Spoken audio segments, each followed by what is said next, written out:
దేవ, అద్వితీయుడ, ఆశ్చర్యకరుడైన దేవానికి వందనాలు, స్తుతులు. మా జీవిత కాలంలో మాకు మరొక దినాన్ని అనుగ్రహించారు. ఉదయం మొదలుకొని ఇంతవరకు మా పని పాటల్లో తోడేంటి మేము నడిపించిన దేవానికి వందనాలు, స్తుతులు చెల్లిస్తున్నాం. మరి సాయంకాల సమయం తండ్రి, అదే అనుదినము అనుకున్న రీతిగా నిన్న మేము మీ చిత్తమైతే రేపు కలుద్దాం అనుకున్నాం. మీ చిత్తానుసారం మరి ఈ సాయంకాల సమయంలో తండ్రి మరొక మారు ప్రేయర్ వారియర్ తండ్రి ప్రభావ అవలను పలికిన ఘటాలైనటువంటి స్త్రీలమైన మేము ఈ నామం పేరిట తండ్రి ప్రభావ జూమ్లో యాడ్ అయిన తండ్రి ప్రభావ నేను కూర్చుని ఆయన ప్రభావ ధ్యానించడానికి, నేను స్తుతించడానికి మాకు ఇచ్చిన ఈ ధన్యత కొరకై లెక్కలేని స్తోత్రములు చెల్లిస్తున్నాం. అయోగ్యులమే, ఎన్నిక లేని వారమే తండ్రి ప్రభావ, అపాత్రులమే అయినా తండ్రి మీరు ప్రేమ జాలి కలిగి మమ్మల్ని అనుదినము జ్ఞాపకం చేసుకుంటున్నందుకు వందనాలు చెల్లిస్తున్నాం. మాతో మాట్లాడడానికి మీరు ఎంత ఇష్టపడుతున్నారో తండ్రి, ఈ 4 సంవత్సరాలుగా తండ్రి ప్రభావ మేము అనుభవిస్తున్నాం. ప్రతి దినము మమ్మల్ని హెచ్చరిస్తూ దిద్దుతూ నా తండ్రి ప్రభావ నడిపిస్తున్న ఈ దినం కూడా తండ్రి మీ దాసురాలని ప్రభావ నిలబెట్టి తన సాక్ష్యం ద్వారా మరి అనేక మేలు పొందడానికి అయినా ప్రభావ మీరు బిడ్డను ఎన్నుకున్నందుకు మీకు వందనాలు, స్తోత్రాలు. దీవించండి, ఆమెకు తోడుగా ఉండండి, ఆమె నోటిని ముట్టండి ప్రభావ. నాయన ఏ మాటలు మరి పిల్లలకు ప్రయోజనకరమో ఆ మాటలే ఆ నోటి నుండి రావడానికి అయినా సహాయం చేయండి. తన జీవితాన్ని మీరు ప్రభావితం చేసిన విధానం మేము గమనించిన తండ్రి ప్రభా, మా జీవితాల్లో తండ్రి ప్రభా వాటిని అనుసరించి జీవించే వారిగా కూడా చేయమని వేడుకుంటున్నాం. వెంట మట్టుకు మాకు కాక ఆచరించే మంచి మనసును మరి జ్ఞానాన్ని కూడా మాకు అనుగ్రహించుకొని ప్రార్థిస్తున్నాను తండ్రి. సాయం చేయండి. మరి ఈ కోరికలు చేరి వచ్చిన బిడ్డలందరినీ దీవించండి. ఇంకా అనేక మంది జాయిన్ అవ్వాల్సింది మరి తండ్రి ప్రభా, మీ చిత్తంలో ఎవరెవరు ఉన్నారు తండ్రి వారందరినీ ఈ సాయంకాల సమయంలో తండ్రి ప్రేయర్ వారియర్ గ్రూప్ లో జాయిన్ అవ్వడానికి కృప చూపించమని వేడుకుంటున్నా. ఈ సమయాన్ని శ్రేష్టమైన సమయంగా ఎంచిన తండ్రి ప్రభా, దీన్ని మీరు ఆశీర్వదించి ఇచ్చిన సమయాన్ని గుర్తించిన తండ్రి దీన్ని సద్వినియోగం చేసుకోవడానికి సహాయం చేయమని ప్రార్థిస్తున్నాం తండ్రి. ఆది అంతం మీరు నేను కూడా వేడుకుంటున్నాం. పాపల ద్వారా నేను మహిళకి స్థుతించాలని ఆశపడుతుంది కదా తండ్రి. పాట పాడే మీ దాసురాలు కూడా తండ్రి ప్రభునైనా మరి ఇలాన్ని ముట్టండి, అర్థయుక్తంగా పాడగలుగుతున్నాయినా ప్రభు సహాయం చేయమని తండ్రి వేడుకుంటున్నాం. నేను చూపించండి. మరి తన సాక్ష్యాన్ని ఇస్తున్న బిడ్డను కూడా మీ పిలువచాట్ను మరుగుపడుతున్న తండ్రి వేడుకుంటున్నాం. అప్పటికి తోడుగా ఉండండి. మీరే నా తండ్రి తోడై మాట్లాడించమని కూడా ప్రార్థిస్తున్నాం తండ్రి. అన్నిట్లో అంతట్లో మీరు మహిమ పొందమని దీని ద్వారా నా తండ్రి టెక్నాలజీ విషయంలో, కరెంట్ పవర్ విషయంలో ఎలాంటి తొందర లేకుండా నిరాటంకంగా మా తండ్రిని వినడానికి మీరే సహాయం చేయమని, అన్నిట్లో అంతట్లో మీరు మహిమ పొందమని, మీరే ఆది అంతమే నడిపించమని, మీ ప్రియ కుమారుడు మా ప్రియ త్వరలో రానైన యేసునామమున స్తుతించి ప్రార్థించి వేడుకుంటున్నాం తండ్రి. ఆమేన్. ఆమేన్. ఆమేన్. సారా తెరీసా మనకందరికి చాలా మందికి తెలుసు. అనంతపూర్ వాళ్ళకు జాన్ సుందరం అంకులు, రూత్ ఆంటీ కరోనా టైంలో 1-2 రోజుల్లో ప్రభు దగ్గరకు వెళ్ళిపోయినారు. చాలా బాధాకరము. భాను విల్సన్ ఆంటీ వీళ్ళందరూ మనకు బాగా తెలుసు. అంతకంటే పాత వాళ్ళకు ఇంకా జాన్ బాలసుందరం తాతయ్య బాగా తెలుసు. అటువంటి కుటుంబంలో నుంచి వచ్చిన సారా మన జూమ్ లేకి రావడం చాలా సంతోషం. ప్రస్తుత తను వైజాగ్ లో ఉంటున్నారు. ఎందుకంటే నవజీవన్ బ్రదర్ అక్కడ బ్యాంక్ లో పనిచేస్తాడు. వివాహరీత్యా తను అక్కడికి వెళ్ళడం జరిగింది. స్టడీస్ లో కూడా మంచి studies, girls degree college, junior college లో కూడా తను పనిచేసింది. ఇవన్నీ మనకు తెలుసు. ఇంకా హిందూపూర్ అప్షాలో మన వాళ్ళు ఎవరికైనా తెలిసింటే అక్క వాళ్ళ తమ్ముడే నవజీవను. ఇవన్నీ కూడా తన సాక్ష్యంలో మనకు తేటగా మరొకసారి చెప్పగలుగుతుంది. ఫస్ట్ తను పాట పాడుతుంది, తర్వాత అట్లే సాక్ష్యము కంటిన్యూ చేస్తుంది. థ్యాంక్ యూ సారా, కంటిన్యూ చేయండి. సరే అక్క. 374 ఎవరైనా ఉన్నారా, ఎచటైనా ఉన్నారా, ఈలాటి స్నేహితుడు నా యేసయ్య లాంటి మంచి స్నేహితుడు, ప్రేమించి ప్రాణం పెట్టిన గొప్ప స్నేహితుడు ఎవరైనా ఉన్నారా, ఎచ్చటైనా ఉన్నారా ఇలాంటి స్నేహితుడు. హేతువేమి లేకుండా లాభమేమి పొందకుండా ప్రేమ చూపువారు లేరు లోకమందున. నేను కోరుకోకుండా నా కోసము తనను తాను చేసినాడు సిలువ యాగము. హేతువేమి లేకుండా లాభమేమి పొందకుండా ప్రేమ చూపువారు లేరు లోకమందున.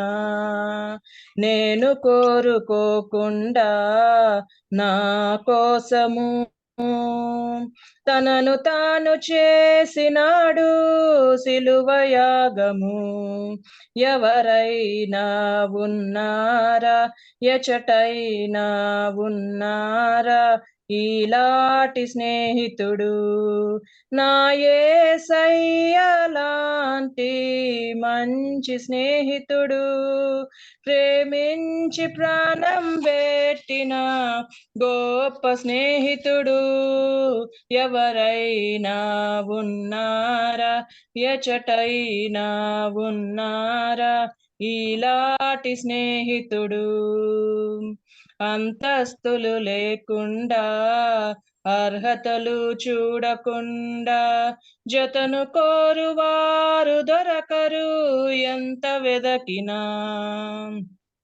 నీచుడనని చూడకుండా నా కోసము మహిమనంత వీడినాడు ఏమి చిత్రము. అంతస్తులు లేకుండా అర్హతలు చూడకుండా జతను కోరువారు దొరకరు ఎంత వెదకినా. నీచుడనని చూడకుండా నా కోసము మహిమనంత వీడినాడు ఏమి చిత్రము. ఎవరైనా ఉన్నారా, ఎచటైనా ఉన్నారా ఈలాటి స్నేహితుడు. స్వార్థమేమి లేకుండా ఫలితము ఆశించకుండా మేలు చేయువారు లేరు విశ్వమందున. ఏమి దాచుకోకుండా నా కోసము ఉన్నదంత ఇచ్చినాడు ఏమి త్యాగము. స్వార్థమేమి లేకుండా ఫలితం ఆశించకుండా మేలు చేయువారు లేరు విశ్వమందున. ఏమి దాచుకోకుండా నా కోసము ఉన్నదంత ఇచ్చినాడు ఏమి త్యాగము. ఎవరైనా ఉన్నారా, ఎచటైనా ఉన్నారా ఈలాటి స్నేహితుడు, నా యేసయ్య లాంటి మంచి స్నేహితుడు, ప్రేమించి ప్రాణం పెట్టిన గొప్ప స్నేహితుడు ఎవరైనా ఉన్నారా, ఎచటైనా ఉన్నారా ఈలాటి స్నేహితుడు. థ్యాంక్ యూ అమ్మా. కెజాక్ ఉన్నారు, ఇంకా కొన్ని విషయాలు చెప్తారు. చేరి వచ్చిన సోదరులందరికీ నా వందనాలు. నా టైము 10 minutes లేట్గా ఉంది. That's why came late. Sorry మీ అందరికి. దేవునికి స్తోత్రములు. ఈరోజు ఒక మంచి సోదరి యొక్క సాక్ష్యాన్ని మనం వినబోతున్నాం. సోదరి ఎవరో సార్ కొన్ని విషయాలు మనతో చెప్పారు. వీరి యొక్క సాక్ష్యాన్ని గురించి చెప్పాలంటే ముందుగా వారి తాతగారి సాక్ష్యాన్ని చెప్పాల్సి వస్తుంది. మా అనంతపురం స్థానిక సంఘంలో చాలా మంది పెద్దలు ఇంతకుముందు సంఘంలో పనిచేసిన వారు దేవుని సన్నిధికి వెళ్ళారు. వారిలో ఒకరు పెద్దజయ్య గారు. పెద్దజయ్య గారు, చిన్నజయ్య గారు వీళ్ళిద్దరు కూడా పోలీస్ డిపార్ట్మెంట్లో ఉండి పోలీస్ డిపార్ట్మెంట్లో ప్రభుని నమ్ముకొని మంచి సాక్షులు, మంచి దైవజనులు, మంచిగా స్ట్రీట్ ప్రీచింగ్ చేసిన వాళ్ళు, వీధి ప్రసంగాలలో ఫైర్ బ్రాండ్ లాంటి వాళ్ళు.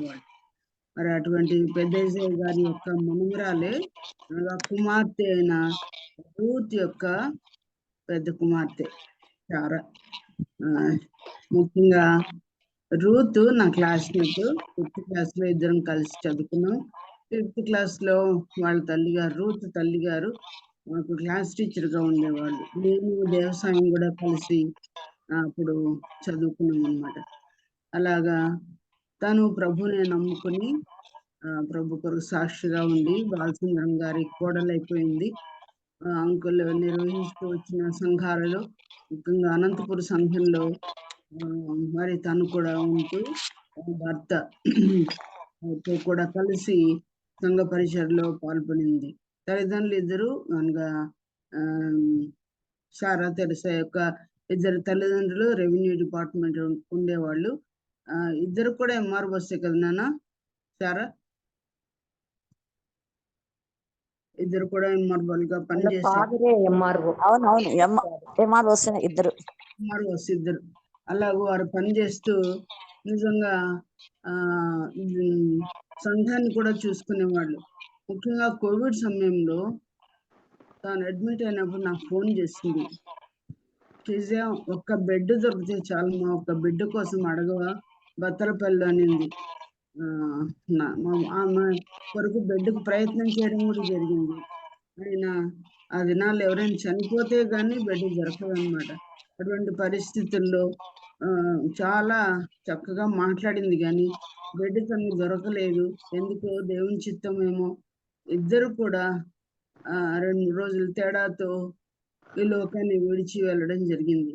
చాలా సార్లు వాళ్ళ ఇంట్లో లేదా వాళ్ళ సంఘంలో జరిగిన మీటింగ్స్కి చాలా సార్లు నేను ఇన్వైట్ చేసి వాక్యం చెప్పించేది.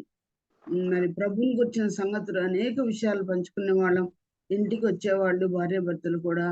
మరి వాళ్ళ కుమారుడు ఇప్పుడు జోసెఫ్ ఉన్నాడు, ఆయన సంఘాన్ని చూసుకుంటూ ఉన్నాడు. ఇలాగా ఆ కుటుంబాన్ని దేవుడు దైవ సేవలో వాడుతున్నారు. ఇప్పుడు షారా వైజాగ్లో మన బ్రదర్ అసెంబ్లీలో వైఎంసి అసెంబ్లీలో తాను ఉంటుంది.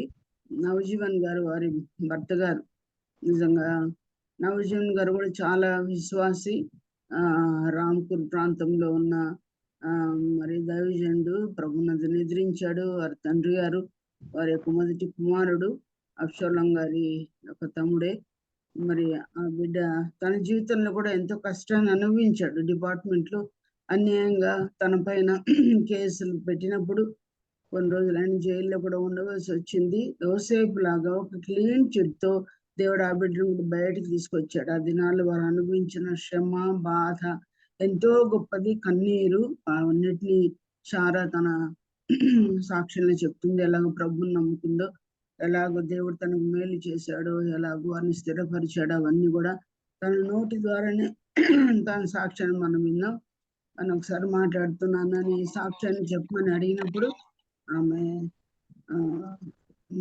చక్కగా అంగీకరించారు. ఈరోజు సాక్ష్యాన్ని చెప్తానని చెప్పారు. తన నోటి మాటలోనే తన సాక్ష్యాన్ని మనం విన్నాం. ఈ సమయాన్ని ఇప్పుడు షారా తెరసాకు అప్పగిద్దాం. వందనాలు నాయన షారా. ఆంటీ వందనాలు ఆంటీ, అందరికి వందనాలండి. వందనాలు. సాక్ష్యం చెప్పే ముందు ఒక చిన్న ఇన్సిడెంట్. యాక్చువల్ గా ఒక 20 days ఆంటీ ఒక 1 month ముందు అనుకుంటా, ఓ 20 days ముందు చాలా ఎందుకో ఫ్రస్ట్రేషన్ గా చాలా మెంటల్ గా కొంచెం డిస్టర్బ్ అయ్యాను అనమాట. డిస్టర్బ్ అయినప్పుడు ఏం చేయాలంటే కొంచెం పిల్లల మీద కూడా కొంచెం చూపించేదాన్ని. పిల్లలంతా స్కూల్కి వెళ్ళిపోయారు, ఈయన కూడా ఆఫీస్కి వెళ్ళిపోయినప్పుడు ఆ రోజు ఎందుకో జస్ట్ ఫోన్ తీసుకున్నా. జస్ట్ నా ఫోన్ తీసుకొని స్క్రోల్ చేస్తున్నా. మమ్మీ ఫోన్ ఉండేది నా దగ్గర ఎప్పుడు. మమ్మీ ఫోన్ తీసుకొని జస్ట్ స్క్రోల్ చేస్తున్నప్పుడు ఎందుకో కేజీ ఆంటీ అది ఉంటది ప్రొఫైల్ పిక్చర్ కనిపించింది జస్ట్ స్క్రోల్ చేస్తున్నప్పుడు. సరే ఆంటీతో యాక్చువల్ గా ప్రేయర్ చేయించుకుందామని ఆ రోజు కాల్ చేశాను. చేసినప్పుడు ఆంటీ ఆ రోజు ఎందుకో చాలా కొంచెం డిస్టర్బెన్స్ గా ఉన్నింటి. ఆంటీ వినిపిస్తుందా ఆంటీ? వినిపిస్తుందమ్మా, వినిపిస్తుంది. ఆ రోజు జస్ట్ ఆంటీకి కాల్ చేసినప్పుడు ప్రేయర్ చేయించుకుందామని ఎందుకో కాల్ చేశాను. ఎప్పుడు చేయలేదు ఆంటీకి. సరే అని ఒకసారి చేద్దామని చేశాను అనమాట. చేసినప్పుడు ఆంటీ అన్నారు, అమ్మా సాక్ష్యం పంచుకుంటావా అన్నారు అనమాట. అంటే సాక్ష్యం పంచుకుంటావా అని కాదు కానీ నీ జీవితంలో జరిగిన ప్రతి ఒక్క ఇన్సిడెంట్ చెప్పమ్మా. అంటే చిన్నప్పటి నుండి నీకు ఏది చేశాడో దేవుడు, ఏం చేశాడో, నీ మ్యారేజ్ లైఫ్ ఎట్లా ఎట్లా ఇది అయిందో, తర్వాత తినని ఎట్లా దేవుడు బయటికి తెచ్చాడో, తర్వాత నీ లైఫ్ లో జరిగిన ఇన్సిడెంట్స్ అన్ని చెప్పమ్మా అన్నారు. సరే అని చెప్పేసాను. తర్వాత ఫోన్ కట్ చేసి ఓకే అనుకొని కూర్చున్నప్పుడు అవన్నీ నెమలేసుకుంటుంటే అవును కదా! నా జీవితంలో దేవుడు ఎన్ని ఆశ్చర్య కార్యాలు చేశాడు గదా! చిన్నప్పటి నుండైనా. ఇంకా చెప్తాను నా గురించి.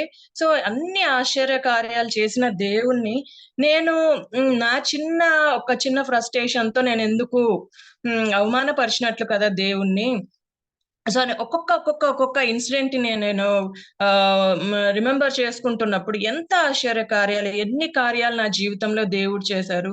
సో, ఈ చిన్న ఇన్సిడెంట్ వల్ల నేనెందుకు దేవుడిని క్వెషన్ చేయాల్సొస్తుంది అని చెప్పి నాకప్పుడు దేవుడు అనిపించింది. అప్పుడు దేవుడు కరెక్ట్‌గా మాట్లాడినాడు నాతో.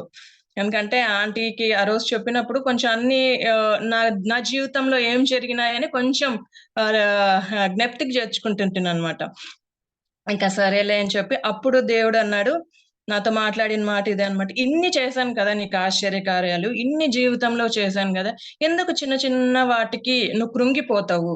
నీకు చేసే దేవుడిని నేనున్నాను కదా! అని చాలా ధైర్యం వచ్చిందన్నమాట ఆ రోజు. సో, ఇదొక చిన్న ఇన్సిడెంట్ మాత్రమే. ఇంకా నా సాక్ష్యాన్ని చెప్పే ముందు ఆంటీ చెప్పినట్లు నాకు ఆంటీ చెప్తున్నప్పుడు చాలా ప్రౌడ్‌గా అనిపించిందన్నమాట. అంటే అవును కదా! మా తాత వాళ్ళు ఇట్లా ఇద్దరు తాతగారంట మమ్మీ సైడ్ అయినా, డ్యాడీ సైడ్ అయినా ఇద్దరు మంచి సేవలో చాలా మంచి సేవ చేశారన్నమాట. ఎందుకంటే మా తాత అంటే మా మమ్మీ వాళ్ళ డ్యాడీని నేను అంత చూడలేదు గానీ ఎందుకంటే చిన్నదాన్నం అప్పుడు. చాలా చిన్న పిల్లలము. కానీ మమ్మీ చెప్పేదన్నమాట. తాత ఇట్లా చేసేవాడు అంటే మమ్మీ ఒక్కోసారి క్యాసెట్స్ ఉండేవి మనకి. ఆ క్యాసెట్స్‌లో మా తాతగారి మెసేజ్ రికార్డ్ చేసిందన్నమాట. అది నేను ఫస్ట్ స్టాండర్డ్‌లో చాలా గుర్తుంది. ఒకసారి ఆ క్యాసెట్ ఏసి ఒకసారి ఇనిపిచ్చేదన్నమాట మమ్మీ. తాతది ఇది అని. అంటే ఫ్యామిలీ ప్రేయర్‌లో కూర్చున్నప్పుడు జస్ట్ అట్లా ఇనిపిచ్చేదన్నమాట. అంతేగాని మా తాత మెసేజెస్ నేను వినలేదన్నమాట. కానీ మా డ్యాడీ మెసేజెస్ అన్నీ వినేదాన్ని. అంటే నేను డిగ్రీ వరకు ఉన్నప్పుడు వరకు మా తాత ఉన్నారన్నమాట. నా బాప్టిజం గూడా తాతనే ఇచ్చాడన్నమాట. సో, మా తాత అంటే డ్యాడీ వాళ్ళ సైడు మా మా తాతగారివన్నీ నేను చాలా బాగా జ్ఞప్తికున్నాయన్నమాట. సో, ఆంటీ నా గురించి ఇస్తున్నప్పుడు చాలా హ్యాపీగా అనిపించిందన్నమాట. అవును. అంటే నా జీవితంలో చూసినప్పుడు ప్రతి ఒక్క గర్ల్ ఆర్ బాయ్ లైఫ్ ఏమనుకుంటారంటే ఐ మీన్ ఒక పరిపూర్ణమైన జీవితం కావాలా అనుకుంటారు. అంటే ఒక మంచి ఫ్యామిలీ, మా తల్లిదండ్రులు ఒక మంచి ఫ్యామిలీలో పుట్టాలనుకుంటారు. తర్వాత ఏమంటారు మంచి స్టడీస్ కావాలనుకుంటారు. మంచి ఉద్యోగంలో స్థిరపడాలనుకుంటారు. మంచి భర్త కావాలనుకుంటారు. కదా! మంచి పిల్లలు కావాలా అంటే గర్భఫలాలు కావాలనుకుంటారు. మ్యారేజ్ అయిన తర్వాత గర్భఫలాలు కావాలనుకుంటారు. సో, నా జీవితంలో కూడా అన్నీ జరిగినాయి. వరుసగా క్రమంగా ప్రతీదీ దేవుడు నెరవేరుస్తా వచ్చాడన్నమాట. మంచి ఫ్యామిలీ ఎందుకంటే డ్యాడీ, మమ్మీ ఇద్దరు ఎంఆర్ఓస్. మంచి ఫ్యామిలీని ఇచ్చాడు దేవుడు. తర్వాత మళ్ళీ ఉద్యోగంలో కూడా మంచి ఉద్యోగంనే ఇచ్చాడంట. అనంతపూర్‌లోనే చేసేదాన్ని. సో, కరెక్ట్ టైంలో అన్నమాట. తర్వాత చదువు కూడా అనంతపూర్‌లోనే చేశాను నేనంతా. సో, చదువు కూడా అక్కడే కొనసాగించబడినాను. కాబట్టి చదువు తర్వాత చక్కగా ఉద్యోగంలో 4 ఇయర్స్ వరకు ఉద్యోగం జాయిన్ అయ్యాను. తర్వాత వెంటనే మ్యారేజ్ ఫిక్స్ అయింది. మంచి కుటుంబంలోనే మ్యారేజ్ ఫిక్స్ అయింది. నా హస్బెండ్ గూడా మంచి అంటే దేవుని భక్తిలో ఉండే కుటుంబం కావాలని అమ్మ ఎప్పుడు ఆశపడేదన్నమాట. అదే జరిగింది. ఆ బిడ్డ గూడా మంచి దేవునిలో అసలు నాకన్నా చాలా స్ట్రాంగ్ పర్సన్. సో, ఎంత చక్కగా నిలబడే ఫ్యామిలీ దొరికింది, తర్వాత వెంటనే పిల్లలు. సో హ్యాపీ లైఫ్ అన్నమాట. సో ఇదే ఒక గర్ల్ అయినా బాయ్ అయినా కోరుకునే జీవితం కదా. మన మన జీవితాల్లో కూడా అదే కోరుకుంటాం. కానీ this is only one one అంటే ఒక సైడ్ ఆఫ్ కాయిన్ అన్నమాట నాది. తర్వాత నెక్స్ట్ అంటే ఆ పక్కన కాయిన్ చూసినప్పుడైతే దేవుడు నా ఆత్మీయ జీవితాన్ని చాలా అన్నమాట ఎంత బలపరిచినాడంటే, నా జీవితంలో ఏది ఎంత ఈజీగా రాలేదు. అనుకోవచ్చు. అంటే చాలా మంది ఏమనుకుంటారంటే వాళ్ళ మమ్మీ వాళ్ళు ఐ మీన్ మంచి ఉద్యోగస్తులు గదా! లైఫ్ ఈజీగానే ఉంటదేమో అనిపిస్తది. కానీ నా జీవితంలో చూసినప్పుడైతే ఏది కూడా దేవుడు అంత ఈజీగా నాకేమి ఇవ్వలేదు. చాలా కష్టపడాల్సొస్తది. అంటే కష్టపడడం అంటే ఐ మీన్ దేవుడిని గోజాడి దేవుని పాదాలు పట్టుకొని నేను అడిగి పొందుకోవాల్సొచ్చేదన్నమాట. అలాంటి జీవితాన్ని దేవుడు నాకిచ్చినందుకు నాకెంతో సంతోషం అనిపిస్తది. ఎందుకంటే ఒక విశ్వాసి జీవితము ఒక బిలీవర్ అని మనం చెప్పుకున్నప్పుడు అది ఎట్లుంటదంటే ఏదో హ్యాపీ లైఫ్ మంచిగా అంతా ఓకే. దేవుడు అన్ని సమకూరుస్తున్నాడు. ప్రతి ఒక్క కష్టంలో ప్రతి ఒక్క దుఃఖంలో ప్రార్థన చేసిన వెంటనే దేవుడు మనకి ఆన్సర్స్ దయచేస్తాడు. అది మనము కోరుకుంటాం. కానీ మరి బిలీవర్ అంటే ఒక విశ్వాసి అన్నప్పుడు మనము ఏమి ఒక విశ్వాసి జీవితంలో శ్రమలు లేకోకుండా ఆ విశ్వాసి జీవితం ఎప్పుడు గాని కంప్లీట్ కాదని నేను తెలుసుకున్నానన్నమాట. ఎందుకంటే నా జీవితంలో చూసినట్లయితే ప్రతి చిన్నప్పటి నుండి ఎందుకంటే తల్లిదండ్రులు ఇద్దరు దేవుణ్ణి ఎరిగిన బిడ్డలే కాబట్టి అటు పక్కన మమ్మీ సైడ్ అయినా అటు పక్కన డాడీ సైడ్ అయినా మా కుటుంబం అంతా క్రిస్టియన్ ఫ్యామిలీనే కాబట్టి క్రిస్టియన్ వాల్యూస్ అంతా మాకు ముందుగానే చిన్నప్పటి నుండే మేము దాన్ని అంటే ఐ మీన్ ఇన్హెరిట్ చేసుకున్నట్టే అనిపిస్తది. ఎందుకంటే మమ్మీ చిన్నప్పటి నుండి సండే స్కూల్ టీచర్ అన్నమాట. మమ్మీ ప్రతిదీ అన్నమాట ఏది ఉన్నా ప్రతిదీ ఏమంటారు కూర్చోబెట్టి మాకి ప్రతి స్టోరీస్ అయినా గూడా దేవుడు మనకి ఈ లోకంకి ఎందుకొచ్చాడో నాకు నా సేవియర్‌ని పరిచయం చేసింది గూడా మా అమ్మనే అన్నమాట.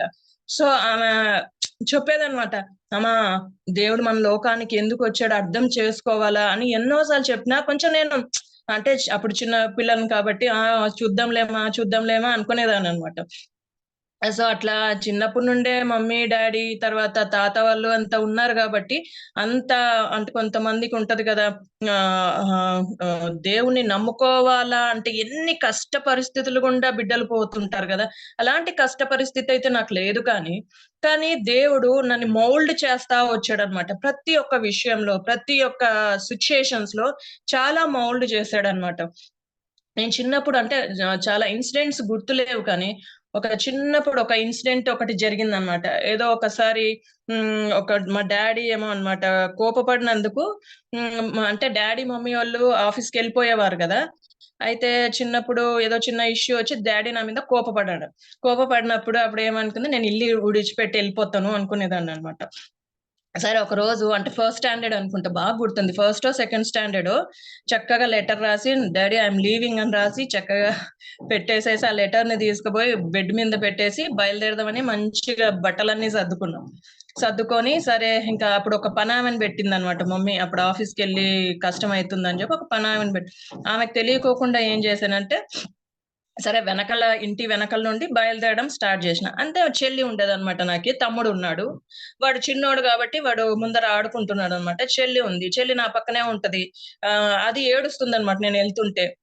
ఏడుస్తుంటే సరే తిను ఏడుస్తుంది గదా! మళ్ళీ ఏడుస్తే అందరికి తెలిసిపోతదేమో అని చెప్పి దాన్ని చెయ్యి పట్టుకొని, దానివి ఒక 2 బట్టలు పెట్టుకొని ఇంక నేను బయలుదేరిన. ఇద్దరం కలిసి బయలుదేరి సరే అని ఎక్కడికెళ్ళాలో నాకు అర్థం కాలే. అప్పటికి సెకండ్ క్లాస్ అనుకుంటా. అప్పుడు మనకు తెలీదు కదా! అంత జ్ఞానం ఉండదు.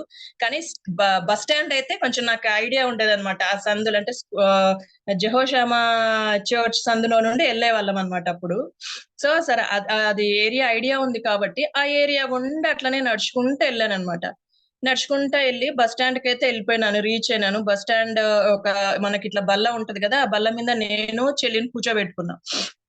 కూర్చోబెట్టుకొని బస్సు వెళ్ళిపోతుంటే బస్సులు అన్ని కదులుతుంటే బస్సులు చూస్తా కూర్చున్నాను అనమాట. అంటే ఏ బస్సు ఎక్కితే బాగుంటదండి. నా దగ్గర అయితే పైసలు లేవు, డబ్బులు చిన్నపిల్లప్పుడు డబ్బులు ఉండవు కదా, సో పైసలు లేవన్నమాట. పైసలు లేకపోతే ఎట్లా ఎక్కాలా అని డిఫరెంట్ ఆలోచనలు అనమాట. అంటే వెనకల ఒక మెట్లు వస్తాయి కదా బస్ కి, వెనకాల ఒక మెట్లు వస్తాయి. సరే ఆ మెట్ల నుండి పైనకి ఎక్కుదామా, ఏదేదో పిచ్చి ఆలోచనలు అనమాట. సరే ఏదో ఒకటి చేద్దామని చెప్పి బ్యాగ్ ఆడ పెట్టి చిన్నగా వెనకాల బస్సు వెనకాల వెళ్ళా.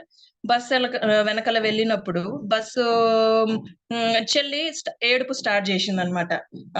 వెళ్ళిపోతున్నానని చెప్పి ఏడుస్తుంది. సరే అని దాన్ని కూడా ఇట్లా తీసుకొని వచ్చి బస్ దగ్గర నిలిపి దాన్ని ఎక్కియడానికి నాకు రాలే. చెల్లికి నాకు 2 years డిఫరెన్స్ కాబట్టి చిన్నది కదా అది. సో దానికి ఎక్కేదానికి నాకు రాలే. సరే అని కానీ చిన్నగా వెనకల నుండి నాకు ఏదో స్వరం తట్టినట్టు అనమాట, నువ్వు వెళ్ళిపో ఇక్కడ నుండి అని. అట్లా 3 times నా చెవుల్లో వినపడింది అనమాట. నువ్వు వెళ్ళిపో ఇక్కడ నుండి, నువ్వు ఇక్కడ ఉండకూడదు, నువ్వు వెళ్ళిపో అని. సరే అని చెప్పి ఇట్లా చూస్తున్నా, బస్సుని ఇట్లనే చూస్తున్నా, వెళ్దామా పైనకి ఎక్కుదామా, ఈ పిల్లని ఎట్లా వదిలేసి పోవాలా కదా అని. సరే చాలా ఏడుస్తుంది కదా అని చిన్నగా నేను ఒక చిన్న దాంట్లో ఒక కప్పులో ఇంత కప్పు అనమాట, ఆ కప్పులో కొంచెం పులగం అంటాం కదా మనం, ఆ పులగాన్ని కలుపుకొని వచ్చినాను అనమాట దానికి పెడదామని. అసలు ఎంత ఆలోచనలు అంటే అప్పుడు. సరే అని తెచ్చినాను, దానికి కొంచెం పెట్టాను. పెట్టిన తర్వాత వెనకాల నుండి ఒక సౌండ్ అనమాట, నువ్వు వెళ్ళిపో అని. సరే దాన్ని చూస్తుంటే ఏడుస్తుంది, కానీ మమ్మీ కావాలి కదా, చిన్నది కదా ఇది, ఏడుస్తుంది కదా, సరే దీన్ని వదిలిపెట్టి నేను వెళ్ళిపోదాంలే అని చెప్పేసేసి చక్కగా మరి అదే రూట్ లో నుండి నడుచుకుంటా అదే రూట్ నుండి వచ్చి కొంచెం ఇంటికి ఒక 5 minutes దూరంగా ఉన్నప్పుడే ఒక అంకుల్ చూసాడు అనమాట, చర్చ్ అంకుల్ చూసి, ఏందమ్మా ఎక్కడికి వెళ్తున్నావు బ్యాగ్ పట్టుకొని అంటే గానీ, ఏం లేదు అంకుల్ ఇట్లా ఊరికనే ఇట్లా వెళ్తున్నంటే, అంకుల్ కోపం వచ్చి ఆ బ్యాగ్ ని తీసేసుకొని బండి మీద ఎక్కించుకొని ఇంటికి తీసుకెళ్లిపోయాడు.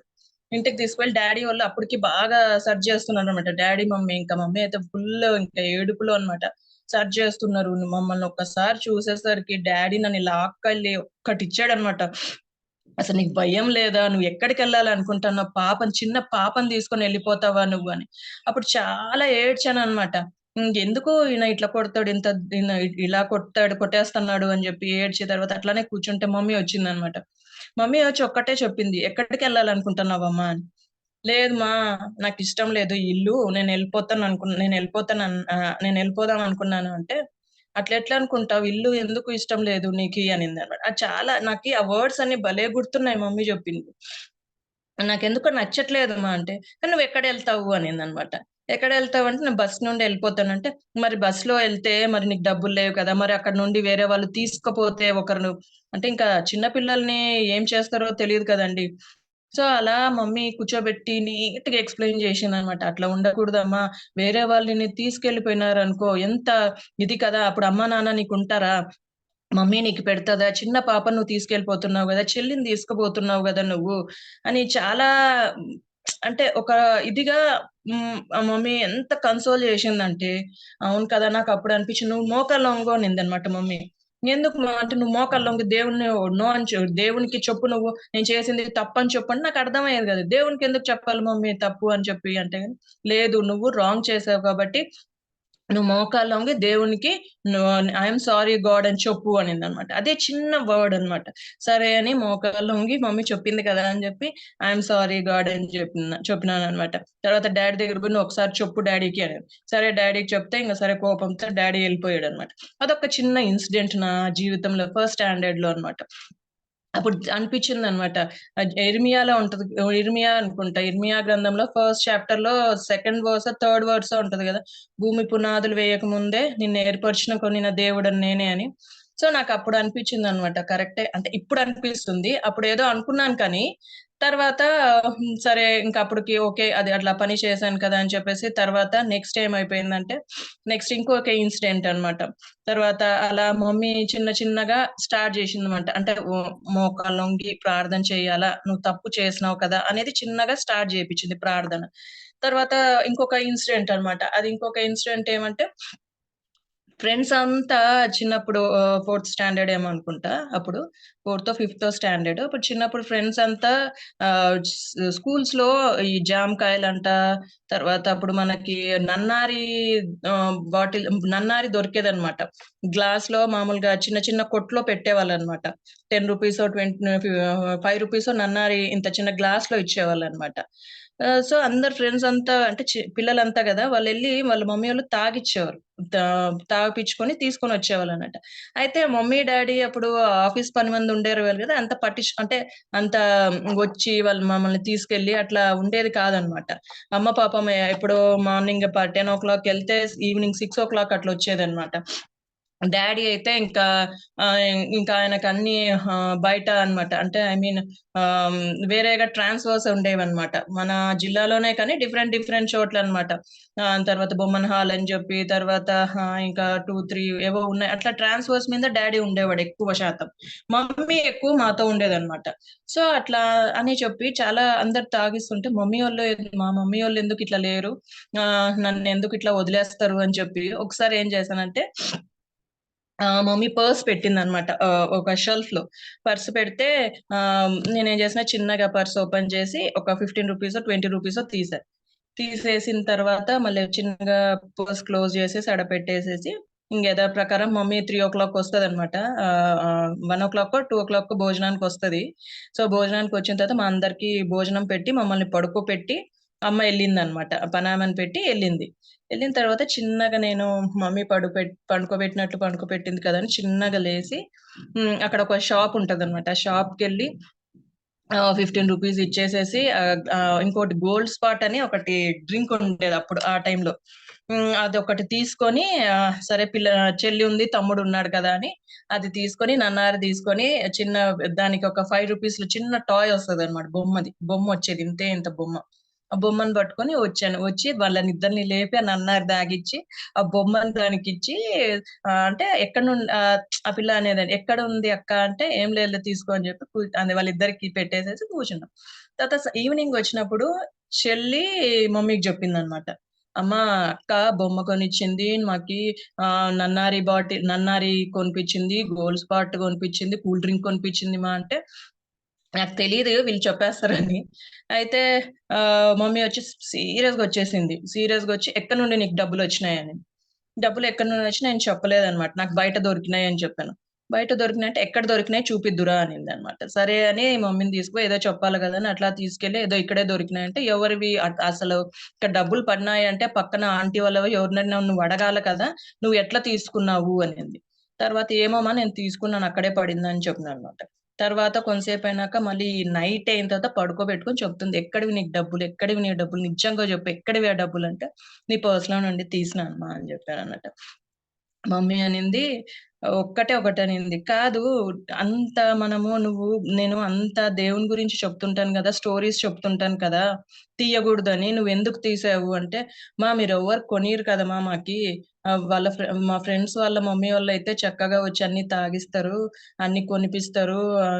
5 స్టార్ అంట అవన్నీ కొనిపిస్తారు. మీరేం కొనిపియరు కదమ్మా అంటే గాని, "అట్లా కాదు కదమ్మా నాకు టైముండదు. నువ్వు ఆలోచించాలి గదా! నువ్వు పెద్దదానివి గదా! వాళ్ళిద్దరికన్నా. నువ్వే ఇట్లా చేస్తే, ఆ పిల్లలు నిన్ను జూసి నువ్వేం నేర్చుకుంటారు ఆ ఇద్దరు పిల్లలు. నువ్వట్లా చెయ్యగూడదు" అని చెప్పి మమ్మీ కూర్చోబెట్టుకొని ప్రతి విషయంలో నువ్వు ఇట్లా దొంగతనం గాని, ఇట్లా ఏవి అయినా కానీ తర్వాత నువ్వు చిన్నప్పుడు పాపని తీసుకొని బోయి ఇవన్నీ మనం చెయ్యగూడదు. దేవుడు నిన్నే చూస్తుంటాడు కదా! నువ్వు దేవునికి ప్రెషియస్ చైల్డ్ కదా! నువ్వట్లా చేస్తే దేవునికి కోపం కదా! చిన్న వర్డ్సే అన్నమాట. చూడు నువ్వు చేసిన దాన్ని బట్టి దేవుడు చేతుల్లో మేకులు కొట్టిపిచ్చుకున్నాడు. నువ్వు చేసావు కదా! నువ్వు తల నుండి నువ్వు ఆలోచించావు కదా! ఏంటి నేను ఇది దొంగ పని చేయాలా అని. అందుకనే దేవుడు ముళ్ళ కిరీటం పెట్టుకున్నాడు. చిన్న వర్డ్సే అన్నమాట. నాకప్పుడు భయమేసేసిందన్నమాట. అమ్మో! దేవుడు నేను చేసిన దానికేనా అంటే నా కోసమే అని చెప్పినాడు కదా! నేను చేసిన దానికేనా మేకులు కొట్టిపిచ్చుకుంది అని చాలా భయపడిపోయినానన్నమాట. భయపడిపోయి మమ్మీ మోకాళ్ళేయి మళ్ళీ అని జెప్పింది. మమ్మీ మోకాళ్ళేపిచ్చి "నువ్వు సారీ చెప్పు దేవునికి. నువ్వు తీసినావు కదా! నువ్వు సారీ చెప్పంటే" ఇంగ మోకాళ్ళేసి నేను ఐయామ్ సారీ గాడ్ నేను ఇంకొకసారి ఎప్పుడు కానీ దొంగతనం చెయ్యను, నేను ఎప్పుడు కానీ ఒకటే ఎంత బాగా చేశానంటే నీ మేకుల్లో నీ చేతుల్లో నేను మేకులు కొట్టను అని చేశాను అనమాట. అయితే మమ్మీ అనింది, అట్లనే చెయ్యి, నువ్వు కానీ తప్పు చేసినావు అనుకో దేవుని చేతుల్లో మేకులు కొట్టబడతాయి, నువ్వు తప్పు చేసినావు అనుకో, నువ్వు ఎక్కడంటే అక్కడికి వెళ్ళిపోయినావు అనుకో దేవుడి కాళ్ళల్లో మేకులు కొట్టబడతాయి, నువ్వు ఆలోచించినావు అనుకో నేను ఇటు వెళ్ళిపోతానని, దేవుడు ముళ్ళ కిరీటం పెట్టుకున్నాడు కదా, ముళ్ళ కిరీటం ధరింపజేసుకున్నాడు, కాబట్టి నువ్వు జాగ్రత్తగా చూసుకో, లేదంటే దేవుడిని నువ్వు హర్ట్ చేస్తావు చూడు అని చెప్పేదన్నమాట. అప్పుడు నాకు అర్థమైందనమాట. ఓకే, నా కోసం దేవుడు అంటే నేను తప్పు చేస్తే ఇప్పుడు నేను చేతులతో తప్పు చేస్తే దేవుడు నా కోసం ఇది మొయ్కలు కొట్టించుకున్నాడు కదా అని అప్పుడు కొద్దిగా అర్థమయ్యిందనమాట. సరే అని చెప్పేసి అలా చిన్నగా ఆ ఇన్సిడెంట్ ద్వారా చిన్నగా ఎదుక్కుంటూ వచ్చామన్నమాట. తర్వాత 10th అనమాట.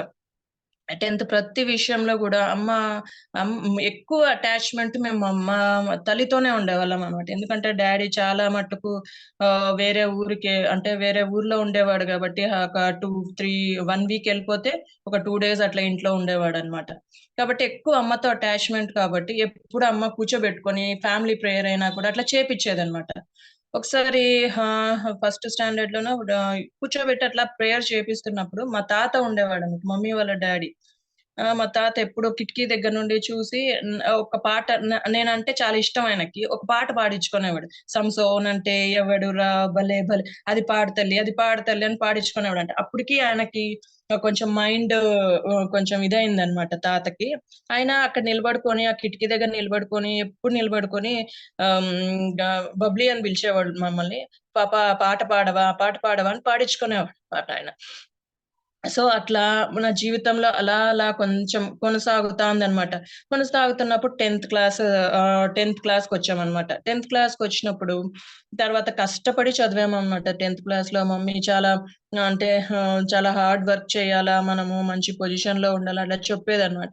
చాలా కష్టపడి దేవుణ్ణిలో ఎదుగుతా తర్వాత ప్రతిదీ అనుకుంటా వచ్చేవాళ్ళన్నమాట. 10th క్లాస్ వచ్చిన తర్వాత అంతా అయిపోయింది. తర్వాత ఏమైందంటే ఆ 10th క్లాస్ రిజల్ట్స్ మనం ఎగ్జామ్ రాస్తాం కదా, ఆ రోజు ఎగ్జామ్ రాశాను. తర్వాత నెక్స్ట్ ఒక 1 month తర్వాత రిజల్ట్స్ అన్నమాట. రిజల్ట్స్ వచ్చే టయానికి కరెక్ట్ గా ఆ రోజు ఏమైపోయిందంటే నాది విత్హెల్డ్ లో వచ్చిందనమాట. అందరూ వచ్చేసినాయి రిజల్ట్స్, అందరు ఫస్ట్ క్లాస్ లో పాస్ అయినారని చెప్పారు. నేనైతే చాలా ప్రార్థన చేసేదాన్ని అనమాట, నాకు ఫస్ట్ క్లాస్ కావాలా అని. మా మమ్మీ ఏం చెప్తే అది అట్లా నమ్మిపోయేదాన్ని అనమాట. ప్రార్థన చేస్తే దేవుడు అన్ని చేస్తాడు, నువ్వు ప్రార్థన చేయి నీకు చేస్తాడు దేవుడు అని. అలానే నేను సరే దేవుడు నాకు ఇస్తాడు కదా, నేను ప్రార్థన చేయాలని అట్లనే రోజు చేసేదాన్ని అనమాట ప్రార్థన, నాకు మంచి రిజల్ట్స్ కావాలని. ఆ రోజు చూసేసరికి ఎంత ఆశ్చర్యమైందంటే నాది విత్హెల్డ్ లో వచ్చిందనమాట. విత్హెల్డ్ లో వస్తే ఆడ ఉద్దేశం ఏమంటే, విత్హెల్డ్ లో వస్తే ఎదర్ మాల్ ఫంక్షన్ అన్నా జరిగిండాలా అక్కడ, లేదు అంటే సమ్ అదర్ అని చెప్పారనమాట. నేను మాల్ ఫంక్షన్ ఏం చేశాను, నేను కాపీ కొట్టి ఏం రాయలేదు కదా, ఎందుకు దేవ నన్ను ఇట్లా చేసిన, అందరి ముందర నన్ను ఎందుకు షేమ్ గా చేస్తున్నావు నువ్వు అని చెప్పి ఆ రోజంతా చాలా ఏడ్చాననమాట.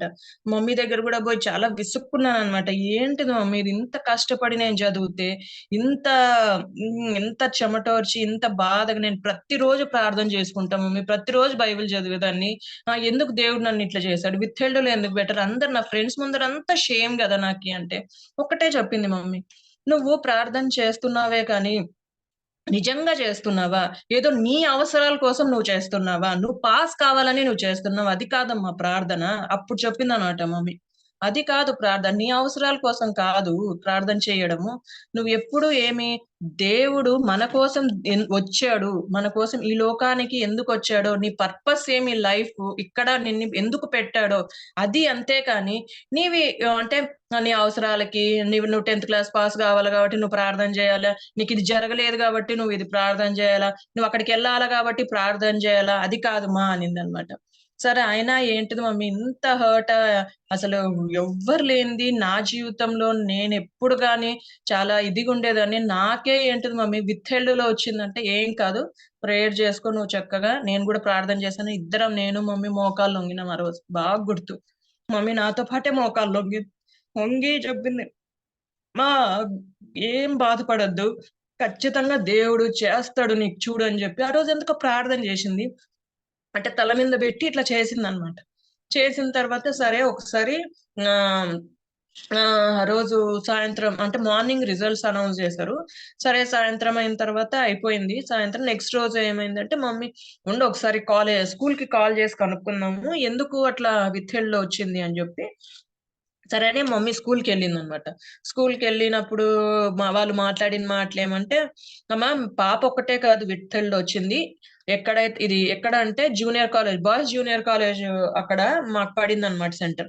బాయ్స్ జూనియర్ కాలేజ్‌లో ఎవరెవరు రాసినారో వాళ్ళదంతా విత్‌హెల్డ్‌లో వచ్చింది. ఎందుకంటే ఏదో ఆయన ఏదో సిగ్నేచర్ రాంగ్ పెట్టాడంట.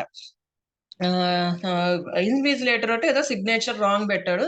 సో ఎంటైర్ ఇది ఎక్కడైతే బాయ్స్ జూనియర్ కాలేజ్‌లో ఎవరెవరు రాసారో ఎంటైర్ కాలేజ్ ఆ కాలేజ్‌లో ఉండే స్టూడెంట్స్ అందరిని విత్‌హెల్డ్‌లో పెట్టారమ్మా అని. మమ్మీ హ్యాపీగా వచ్చిందనమాట. వచ్చి ఏం కాదు అందరిది పెట్టినారంట నీదొక్కటే విత్‌హెల్డ్‌లో కాదు అంటే నాకు అప్పుడు దేవుడు నా కార్యాన్ని జరిగించాడు. చూడు నేను అనుకోయింది నేను ప్రార్థన చేసింది అట్లా చిన్నగా బలపరుస్తా వచ్చాడనమాట. ఓకే. అని చెప్పి తర్వాత 10థ్ క్లాస్ తర్వాత ఒక 10, 15 డేస్‌లో తర్వాత హైదరాబాద్‌లో మా పెద్దమ్మ ఉంటది పుష్పమ్మ గారని. బిజన్న అని సాల్మన్ అన్న ఉంటాడు. ఆ అన్నకి ఫోను చేసి అక్కడ రిజల్ట్స్ అదంతా కనుక్కోమ్మా తినకెంతొచ్చిందో అదంతా మొత్తం రిజల్ట్స్ అంతా కనుక్కొని అంది చెప్తే 75% వచ్చింది పాపకి అని చెప్పాను. నాకెంత హ్యాపీ అయిందో. సరే దేవుడు నా ప్రార్థన ఆలకించినాడు అని చెప్పి మమ్మీ ఎప్పుడనేది. ఎప్పుడు దేవుడిని నిందించొద్దు. దేవుడెందుకు జేసినాడు? చిన్న విషయానికే నువ్వు ఫ్రస్ట్రేట్ అయిపోయి ఎందుకు జేసినాడు అనేది మాత్రం ఎప్పుడు నీ నోటి నుండి రానియద్దు తల్లి అని. సరే మా అని జెప్పాను. సరే 10థ్ అయిపోయింది. ఇంటర్ అట్లనే అయిపోయిందంట. ఇంటర్ గూడా అంతే అన్నమాట. ప్రతిదీ అన్నమాట. నా జీవితంలో దేవుడు చేసిన కార్యాలు చాలా ఇవి చిన్న చిన్నవే అనిపిస్తది కానీ, ఆ టైంలో అదొక పెద్ద కార్యంగా అనిపిస్తదన్నమాట నాకు. ఎంత అంటే ఓకే. ఆ విత్‌హెల్డ్‌లో ఉండిన మార్కులు ఎంత దారుణంగా ఉంటదంటే ఆ పరిస్థితి. అందరూ ఏమన్నా మాల్ ఫంక్షన్ చేసుంటేనే ఏమో ఇది, ఏదైనా చేసుంటేనే ఏమో ఇది అన్నట్టు అందరికెళ్ళిపోయిందన్నమాట. కానీ దేవుడు ఆశ్చర్య కార్యాన్ని బట్టి తర్వాత ఓకే. అందరిది కదా అన్నప్పుడు ఎంత హ్యాపీగా ఫీల్ అయినానో దేవునికి కృతజ్ఞతాస్తుతులు చెల్లించామన్నమాట. ఆ రోజు మమ్మీ నేను అదే స్థలంలో అదే మోకాళ్ళొంగి అమ్మ నేను థాంక్ యూ లార్డ్ అని చెప్పు అని చెప్పి ఆ రోజు కూడా థాంక్ యూ లార్డ్ అని చెప్పించాను. తర్వాత ఇంటర్‌లో ఏమైపోయిందంటే ఇంటర్ జాయిన్ అయ్యేసరికి అనంతపూర్ గర్ల్స్ కాలేజ్‌లో అన్నమాట. నా మార్క్స్‌కి ఇంటర్‌లో సీట్ రాలేదన్నమాట. అయితే అయితే తర్వాత ఏమైపోయింది, సరే ఇంటర్‌లో సీట్ రాలేదు. తర్వాత ఏమన్నారంటే, లేదు పాపకి ఇక్కడ సీట్ రాదు అన్నారు. సీట్ రాదు అంటే సరేలే అని చెప్పేసేసి నా మార్క్స్‌కి రాదు కదా! అని చెప్పేసి జస్ట్ వెనక్కి టర్న్ అయితున్నాననమాట. అంటే మా అత్త నేను ఎళ్ళాం ఆ రోజు. సో, అత్త అనింది "ఇంక రాదంటమ్మా నీకీ సీటు. సో, ఎందుకంటే నీ మార్క్స్‌కి దానికి సరిపోవంటే" అంటే సరేలే అత్త అని చెప్పినాం. చిన్నగా టర్న్ అయితున్నాం. టర్న్ అయితున్నప్పుడు వేరే ఆయన పరిగెత్తుకుంటూ వచ్చి అమ్మ ఒక్క 10 మినిట్సు మీకు సీటు అంటే 2 సీట్లున్నాయి. అది కన్ఫర్మ్ అయితదో లేదో నేనైతే చెప్పలేను. ఒక 10 మినిట్స్ వెయిట్ చేయండి అన్నారు.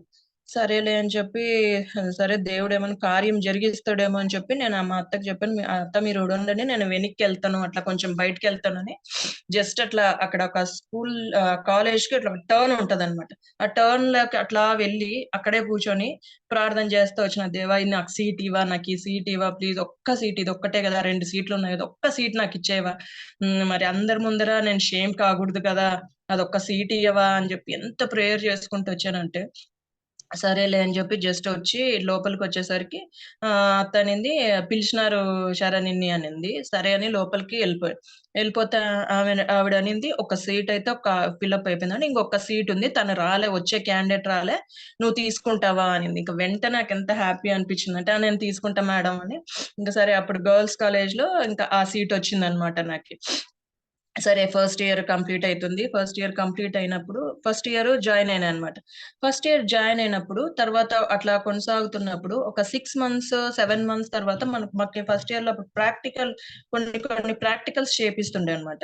పిల్లలంతా కూర్చొని ప్రాక్టికల్ టైమ్‌లో ఏం చేసేవాళ్ళంటే కొంచెం ప్రాక్టికల్ అయిపోయాక పక్కన కూర్చొని ఒక బుక్స్ చదివేవాళ్ళు. నావెల్స్ చదివేవాళ్ళన్నమాట. కొన్ని నావెల్స్ తీసుకొని, బుక్స్ తీసుకొని చదివేవాళ్ళు. చదువుతుంటే నేను ఎళ్లి కూర్చునేదాన్ని పక్కన ఇట్లా చూసేదాన్ని గాని నావెల్స్ చదువుతుంటే మా నాన్న ఏంటిదా బుక్స్ అంటే నావెల్స్ షరా అనేవాళ్ళు. అవునా అంటే తర్వాత మమ్మీ దగ్గరికి పోయి ఇట్లా నావెల్స్ అంటే మా పిల్లలు ఎంత బాగా చదువుతారు, ఇంగ్లీష్ వస్తదంట, ఇంగ్లీష్ ఇంప్రూవ్ అవుతదంట, నావెల్స్ ఆ బుక్స్ అన్ని చదివితే అన్ని చెప్పిన మమ్మీకి చెప్పానన్నమాట. అంటే మమ్మీ చాలా కోప్పడింది. నావెల్స్ ఎప్పుడు గాని చదవద్దు. అది ఇట్స్ బ్యాడ్ హ్యాబిట్. దేవునికి ఇష్టం లేదది. అది ఇమాజినరీ వరల్డ్ లేకి తీసుకెళ్తది. వద్దు, పాడు చేసుకోవద్దు. పిల్లలు చదువుతున్నా వాళ్ళు చదువుకోగానే నువ్వు దూరంగా ఉండు అని చెప్పింది. సరే మమ్మీ చెప్పింది కదా అని చెప్పి నేను ఇంకా దాని గురించి ఏం పట్టించుకోకుండా జస్ట్ నా పని చేసుకుంటా ఉండేదన్నమాట. అంటే సాతాను మనల్ని ఎట్లా పెడుతదంటే తన ఉచ్చుల్లో లాగుతదంటే ఇదే అన్నమాట. అయితే సరే అని చెప్పి ఒకరోజు జస్ట్ ఒక 10, 15 డేస్ అయిపోయింది. జస్ట్ కూర్చున్నాను. పక్కన కూర్చుంటే మా ఫ్రెండ్ ఏం చేస్తుంది, తను కూడా ఏం చేసింది, ఒక నావెల్ తీసుకొని చదువుతుంది. చదువుతుంటే ఏంటిదంటే నాకు ఇంక అప్పుడు ఎవరు ఫ్రెండ్స్ లేరు. తనందరూ కూర్చున్నారు. అందరూ ఒక్కొక్క బుక్ తీసుకొని చదువుతున్నారు. నేను ఒక్కదాన్ని ఆడ కూర్చున్నా. సరే తను పక్కన పోయి కూర్చుందాంలే, నేనేం చూడను కదా అని సరే జస్ట్ అట్లా పోయి కూర్చున్నా. కూర్చునేసరికి ఆ పాప చదువుతుంది. జస్ట్ చూడు షారా ఇది భలే ఉంది చూడు అని జస్ట్ ఊరికే ఆ బుక్ అట్లా చూపించిందన్నమాట.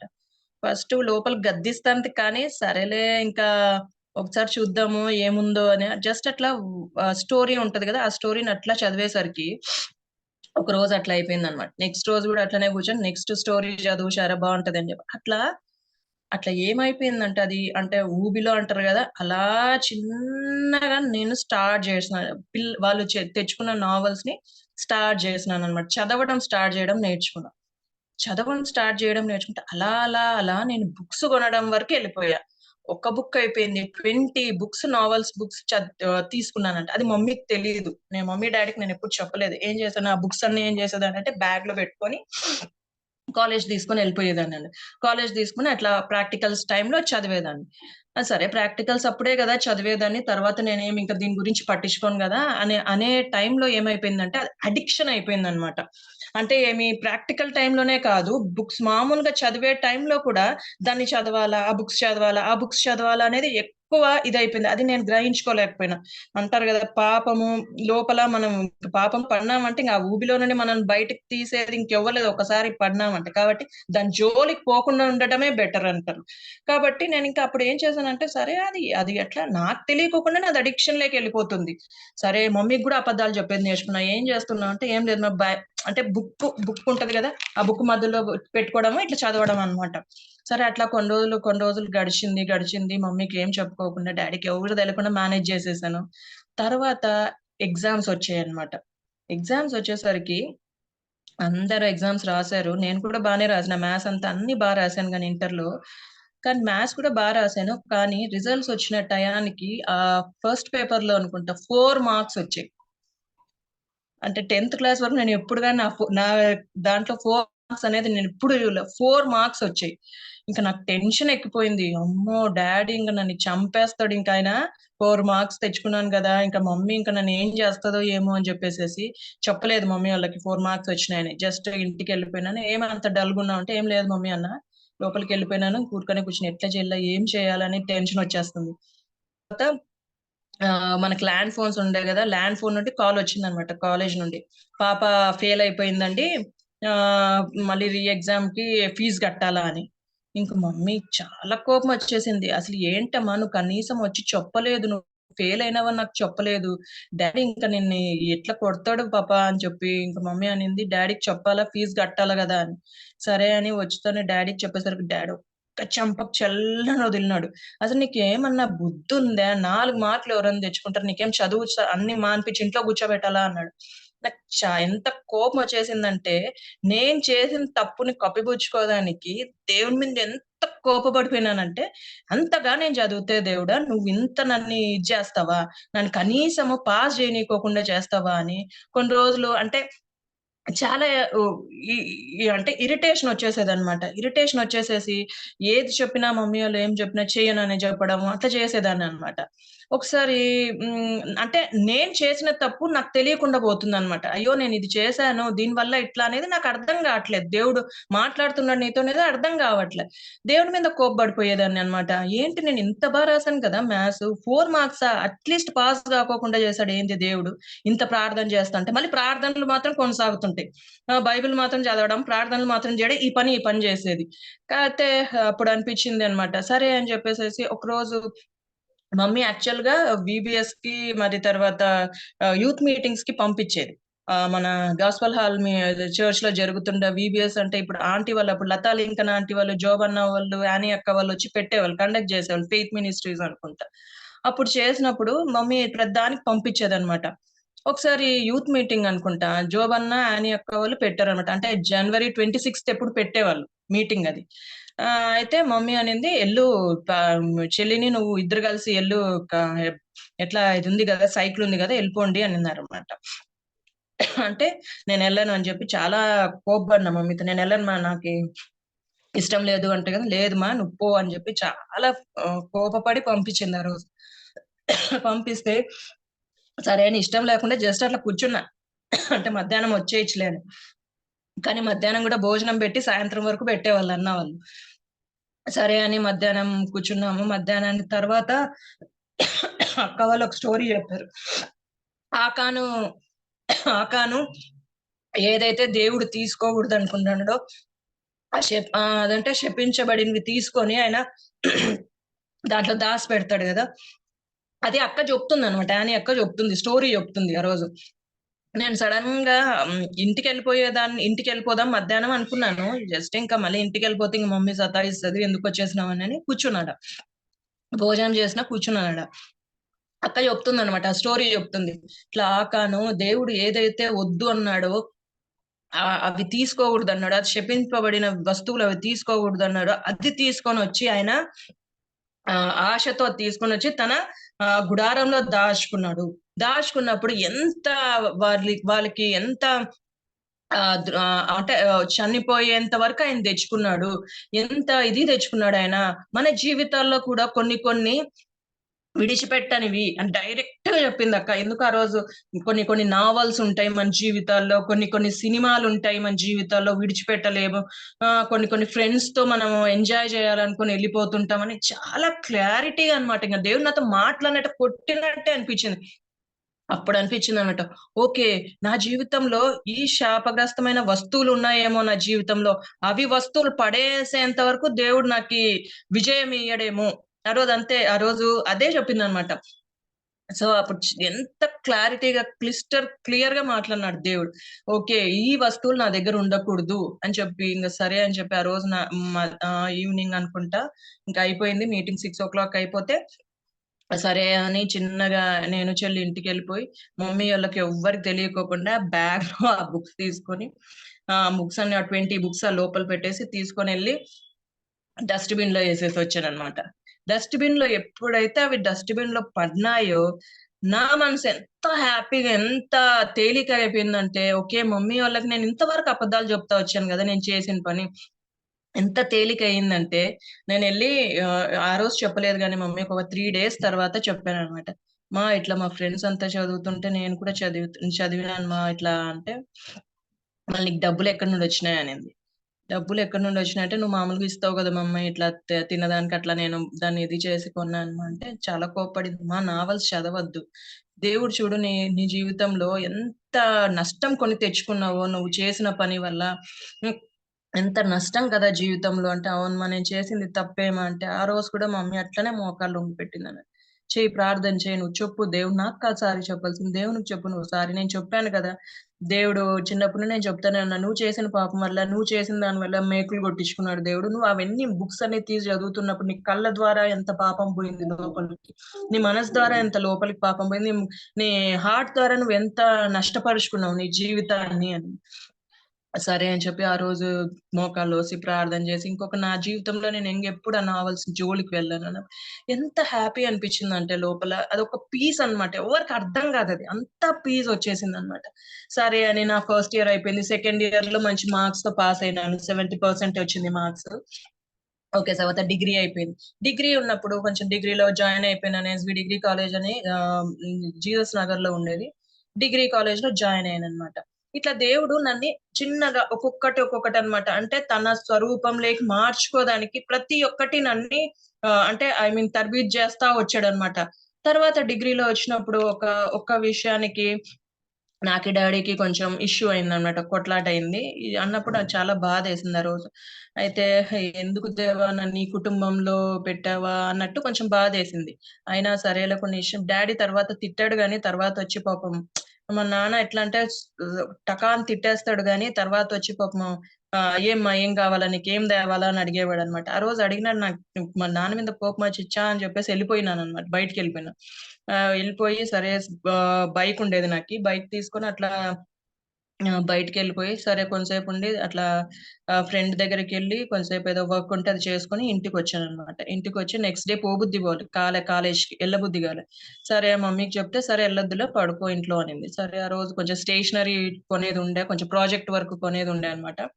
సరే ఆ ప్రాజెక్ట్ వర్క్ అని చెప్పి నేనేం చేశానంటే ఒక స్టేషనరీ షాప్‌కెళ్ళా. స్టేషనరీ షాప్‌కెళ్ళినప్పుడు అక్కడ మా ఫ్రెండ్ ఒక పాప జస్ట్ ఊరికనే నేను ఎనకాల ఉన్నప్పుడు పిలిచింది, షారా అని పిలిచింది.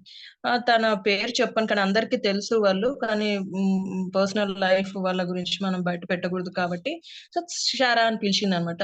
చెప్పు అంటే గాని రాకూడదా ఇంటికి, మమ్మీ నిన్ను చాలా కలవరిస్తుంటది. చానా రోజులు అంటే స్కూల్ ఫ్రెండ్ అనమాట తను. తను వాళ్ళ డ్యాడీ కూడా మంచి పొజిషనే, మంచి దాంట్లోనే పని చేస్తాడు. కమర్షియల్ టాక్స్ దాంట్లో పని చేసేవాడు. తర్వాత మా చిన్నాన్న ఫ్రెండ్ అనమాట.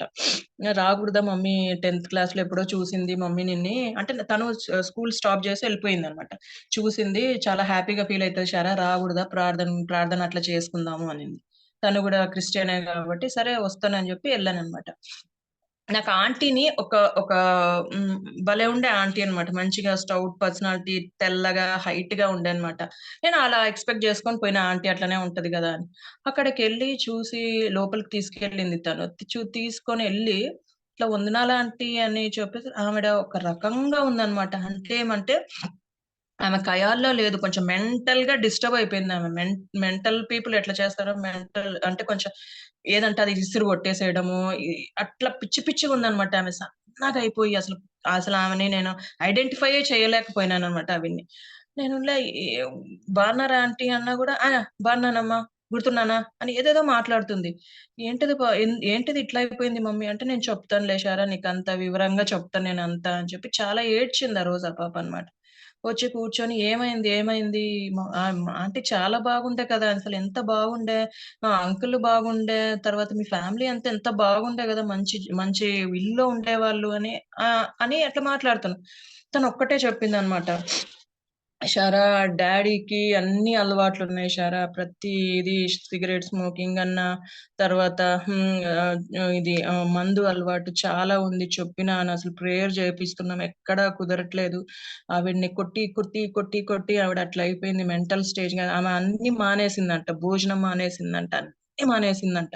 మానేసి ఆమె ఆ స్టేజ్‌కెళ్ళిపోయింది. నేను నా నా జ నా అంటే నా చదువు మానుకొని నేను మా మమ్మీ పక్కన ఉండాల్సొచ్చింది" అని చెప్పినప్పుడు, తర్వాత ఇంకొకటి చాలా నాకు పెయిన్ అనిపించిందనమాట. ఇంకొక విషయం చెప్పినప్పుడు.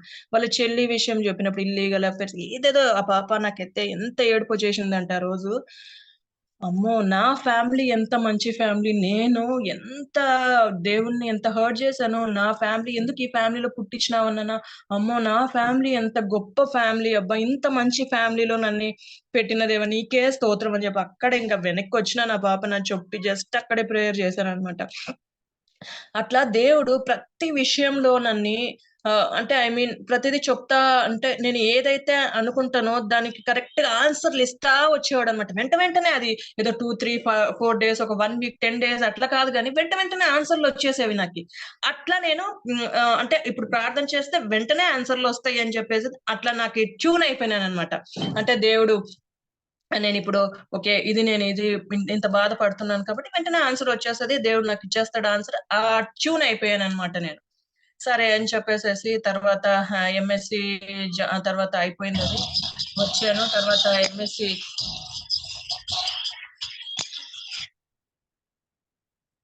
Hello aunty? చెప్పండి.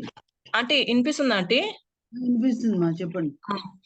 తర్వాత ఎంఎస్‌సికి జాయిన్ కావాలన్నమాట. సో, డిగ్రీలో ఏమైపోయిందంటే, నేను ఎంసీఏ తీసుకోవాలని నాకిష్టం అన్నమాట. ఎంసీఏ తీసుకోవాలా అని ఇష్టం ఉన్నప్పుడు, డ్యాడీకి ఈ ఎంఎస్‌సి ఫిజిక్స్ తీసుకోవాలని డ్యాడీకిష్టం. సో, మా ఇద్దరికి అక్కడ పడేదన్నమాట. నాకు ఎంసీఏ తీసుకొని నేను ఎక్కడో చదవాలనుకుంటే, "నువ్వేంది నాన్న ఇక్కడ అనంతపూర్‌లో ఎంఎస్‌సినే చదివియాలనుకుంటావని" కొంచెం ఇదయ్యి నేనేం చేశానంటే, ఎంఎస్‌సి ఎగ్జామ్ ఉంటది కదా! మనకి మామూలుగా ఈ ఎంట్రన్స్ ఎగ్జామ్ ఏం చేశానంటే రాయకోకుండా ఏం చేశానంటే అంటే రాశాను కానీ అంత చదవలేదన్నమాట. నేను అట్లా చదవకపోతే అంటే వేరే డాడీ ఎంసీఏ జాయిన్ చేపిచ్చేస్తాడులే కాలేజ్‌లో. కొంచెం కంప్యూటర్ సైన్స్ మీద ఎళ్తే కొంచెం ఐ మీన్ దీనికి కంపెనీస్‌కి అట్లా వెళ్ళొచ్చు అనమాట. డాడీకి కంపెనీస్‌కి అట్లా వెళ్ళడం ఇష్టం లేదనమాట. ఏదో టీచింగ్ ప్రొఫెషన్ అయితేనే బావుంటది గర్ల్స్‌కి అని ఆయన ఉద్దేశం అనమాట. సరేలే అని చెప్పి ఎంత ట్రై చేశాను గానీ డాడీ ఎంసీఏ అప్లికేషన్ తెచ్చి ఐసెట్‌కెళ్దామన్నా కూడా ఒప్పుకోలేదండి. చించేసాడు డాడీ అప్లికేషన్. "వద్దు ఎంఎస్‌సి ఫిజిక్సే చదవాలా నువ్వు. నాకు టీచింగ్ ప్రొఫెషనే ఇష్టం. నువ్వు టీచింగ్‌లోనే ఉండాలా" అన్నాడు. సరేలే అని చెప్పి ఈయన చెప్తే వినడని చెప్పి సరే యాక్చువల్‌గా ఎగ్జామ్ సరిగ్గా రాయకపోతే ఏదైనా జాయిన్ చేసేస్తాడులే అని చెప్పేసి నేను అంత పట్టించుకోలే ఎగ్జామ్‌కి. జస్ట్ పోయి అటెంప్ట్ చేసి వచ్చాననమాట. అటెంప్ట్ చేసి వచ్చేస్తేనే అది 413 ర్యాంక్ ఏమో వచ్చిందనమాట. 413 ర్యాంక్ వచ్చేసరికి ఆహ్, మా మనకి ఏమైపోయిందంటే ఆ ర్యాంక్‌కి నాకు సీట్ రాదనమాట. సీట్ రాదు. సరే అని చెప్పేసేసి అందరికీ సీట్స్ వస్తున్నాయి. అంటే ఫిలప్ అయిపోయినాయన్నారు. ఇంకా డ్యాడీ చాలా కోప్పడిపోతున్నాడు. "నువ్వు కానీ ఇక్కడ సీట్ లేకపోతే నీకు పెళ్లి చేసి పంపించేస్తాను." ఇదే అన్నాడన్నమాట. ఇంకా నేను ఐ మీన్ ఇంక నేను చదివిలేను. నువ్వు ఎంసీఏ అట్లా అంటే గాని నేనెక్కడా పంపించి నేనేం చదివిలేను. నీకిక్కడ సీటొస్తేనే నీకు జాయిన్ చేస్తాను అన్నాడు. అందరూ గూడా ఇంకా మా రిలేటివ్స్ అంతా గూడా అట్లనే అన్నట్టు ఇంక పెళ్లి చేసేసేయండి. ఇంకా ఏముందిలే ఇంకెందుకంటే చెల్లి ఉంది గదా వెనకల. సో, ఆ పాప కూడా ఉంది కాబట్టి త్వరగా తినకి చేసేస్తే తను నెక్స్ట్ ఇంకా ఉంటది గదా అన్నట్టు అన్నారనమాట. సరే అని చెప్పేసేసి డ్యాడీ ఓకేలే ఇదే చూద్దాం. తినకేమన్నా ట్రై చేద్దాం అన్నట్టు. ఇంక నాకైతే ఏడుపొచ్చేసిందనమాట. ఏంటిదిది కనీసము ఎంసీఏ జాయిన్ చేస్తాడనుకుంటే పెళ్లి చేసి పంపించేస్తానంటున్నాడనుకో అని చెప్పి అసలు మా ఇంటికి ఇట్లా స్టెప్స్ ఉంటాయి సైడ్. స్టెప్స్ మీద ఎక్కి పైన రూఫ్ మీదెళ్ళి ఎంత ఏడ్చానో. దేవా నువ్వు నేను నేను నాకిట్లా అంటే నాకి కొంచెం జాబ్ చేయాలని అట్లా ఇష్టం. సో, నేను ఏంటిది దేవా నా లైఫ్ ఇది ఇంకా పెళ్లి చేసుకో ఇంకా నాకింకేం లైఫ్ లేదా అనేది ఎంత ఏడ్చానంటే, ఏం చేస్తావో తెలీదు. నాకు సీట్ కావాలా. నాకు అనంతపూర్‌లో ఎస్‌కే యూనివర్సిటీలో నువ్వు సీట్ ఇప్పి అని అట్లా ఒక బ్లైండ్‌గా ప్రార్థన చేసేదాన్ననమాట. సరే అని చెప్పి డ్యాడీ ఇంకా ఏదో ట్రై చేస్తున్నాడంట. అటు ఇటు చూద్దాం ఏదన్నా వేరే కోర్స్‌లో జాయిన్ చేద్దాము అని. కానీ సరే అని కొన్ని రోజులు అట్లనే ఒక 10 డేస్ అయిపోయిన తర్వాత వెంటనే కాల్ లెటర్ వచ్చింది ఇంటికి. కాల్ లెటర్ వస్తే నాకు చాలా హ్యాపీగా ఫీల్ అయ్యాననమాట. ఓకే. కాల్ లెటర్ వచ్చిందా? సరే జాయిన్ అయిపోవచ్చులే అని చెప్పి, సరే అని ఆ రోజు కాల్ లెటర్ వచ్చి రామన్నారు. అందరూ ఎళ్ళాం. ఎళ్లి అక్కడ చూసేసరికి నిజంగా చెప్తున్నాను. అందరూ ఒక 5 క్యాండిడేట్స్ వచ్చాము. 5 క్యాండిడేట్స్‌లో అందరికి 413 ర్యాంక్ వాళ్ళే వచ్చారనమాట. 5 మెంబర్స్ 413 ర్యాంకు 2 సీట్స్ ఉన్నాయక్కడ. నాకర్థం గాలే. ఇదేంటిది? ఇది ఏం ట్విస్ట్ దేవుడిస్తుండేది నా జీవితంలో. ప్రతి ఒక్కటి నేను ఏంటిది ఇంత గోజాడాలి, ఇంత కష్టపడాలా ప్రతి ఒక్కటి అని. దేవా నువ్వే ఆధారం నాకి ఇంకండి 2 సీట్స్‌లో 5 క్యాండిడేట్స్ ఉన్నారు. ఎట్లా అని జెప్పి అందరిని పిలిచాడు. 5 మందిని పిలిచారనమాట లోపలికి. 5 మందిని పిలిచి కూర్చోబెట్టారు. కూర్చోబెట్టి నేను పక్కన అంతా 5 మంది కూర్చున్నాం. నేను జస్ట్ అందరివి చూస్తున్నాను. అంటే 2 సీట్సే గదా! ఇప్పుడు 5 మెంబర్స్ ఉన్నారు. ఎవరెవరు అందరూ 413 ర్యాంకే అన్నారు. ఒక పాప చూస్తే ఆ పాప 413 గాదు. 9 ర్యాంక్ పాప వచ్చిందనమాట. సో, ఆ పాప ఎలిమినేట్ అయిపోయింది. సరే తను ఎలిమినేట్ అయిపోయింది. ఇంకా ఉండేది మేము 4 క్యాండిడేట్సే. ఈ 4 క్యాండిడేట్స్‌లో 3 అంటే 2 సీట్స్ కదా! ఆ క్యాండిడేట్స్ ఏం చేశారంటే చూసాను నేను అందరి మార్క్స్ చూసినప్పుడు వాళ్ళవే మార్క్స్ కొంచెం హైయెస్ట్‌గున్నాయన్నమాట.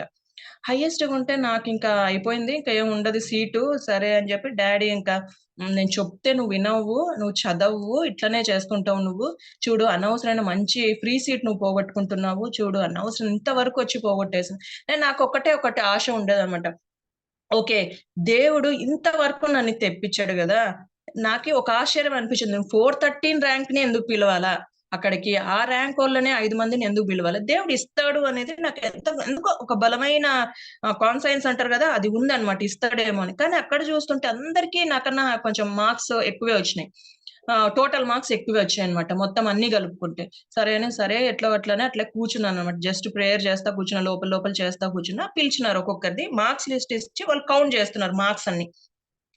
అందరి మార్క్స్ కౌంట్ చేస్తే ఇంక అయిపోయింది. ఇంక 2 సీట్స్ కదా! ఇంక నాకైతే వచ్చేటట్టు లేదని చెప్పేసేసి అందరి మార్క్స్ అన్ని కౌంట్ చేస్తున్నారు. వాళ్ళకే ఉన్నాయి కదా! అని నేను గమ్మున కూర్చున్నా. జస్ట్ ప్రేయర్ చేస్తా.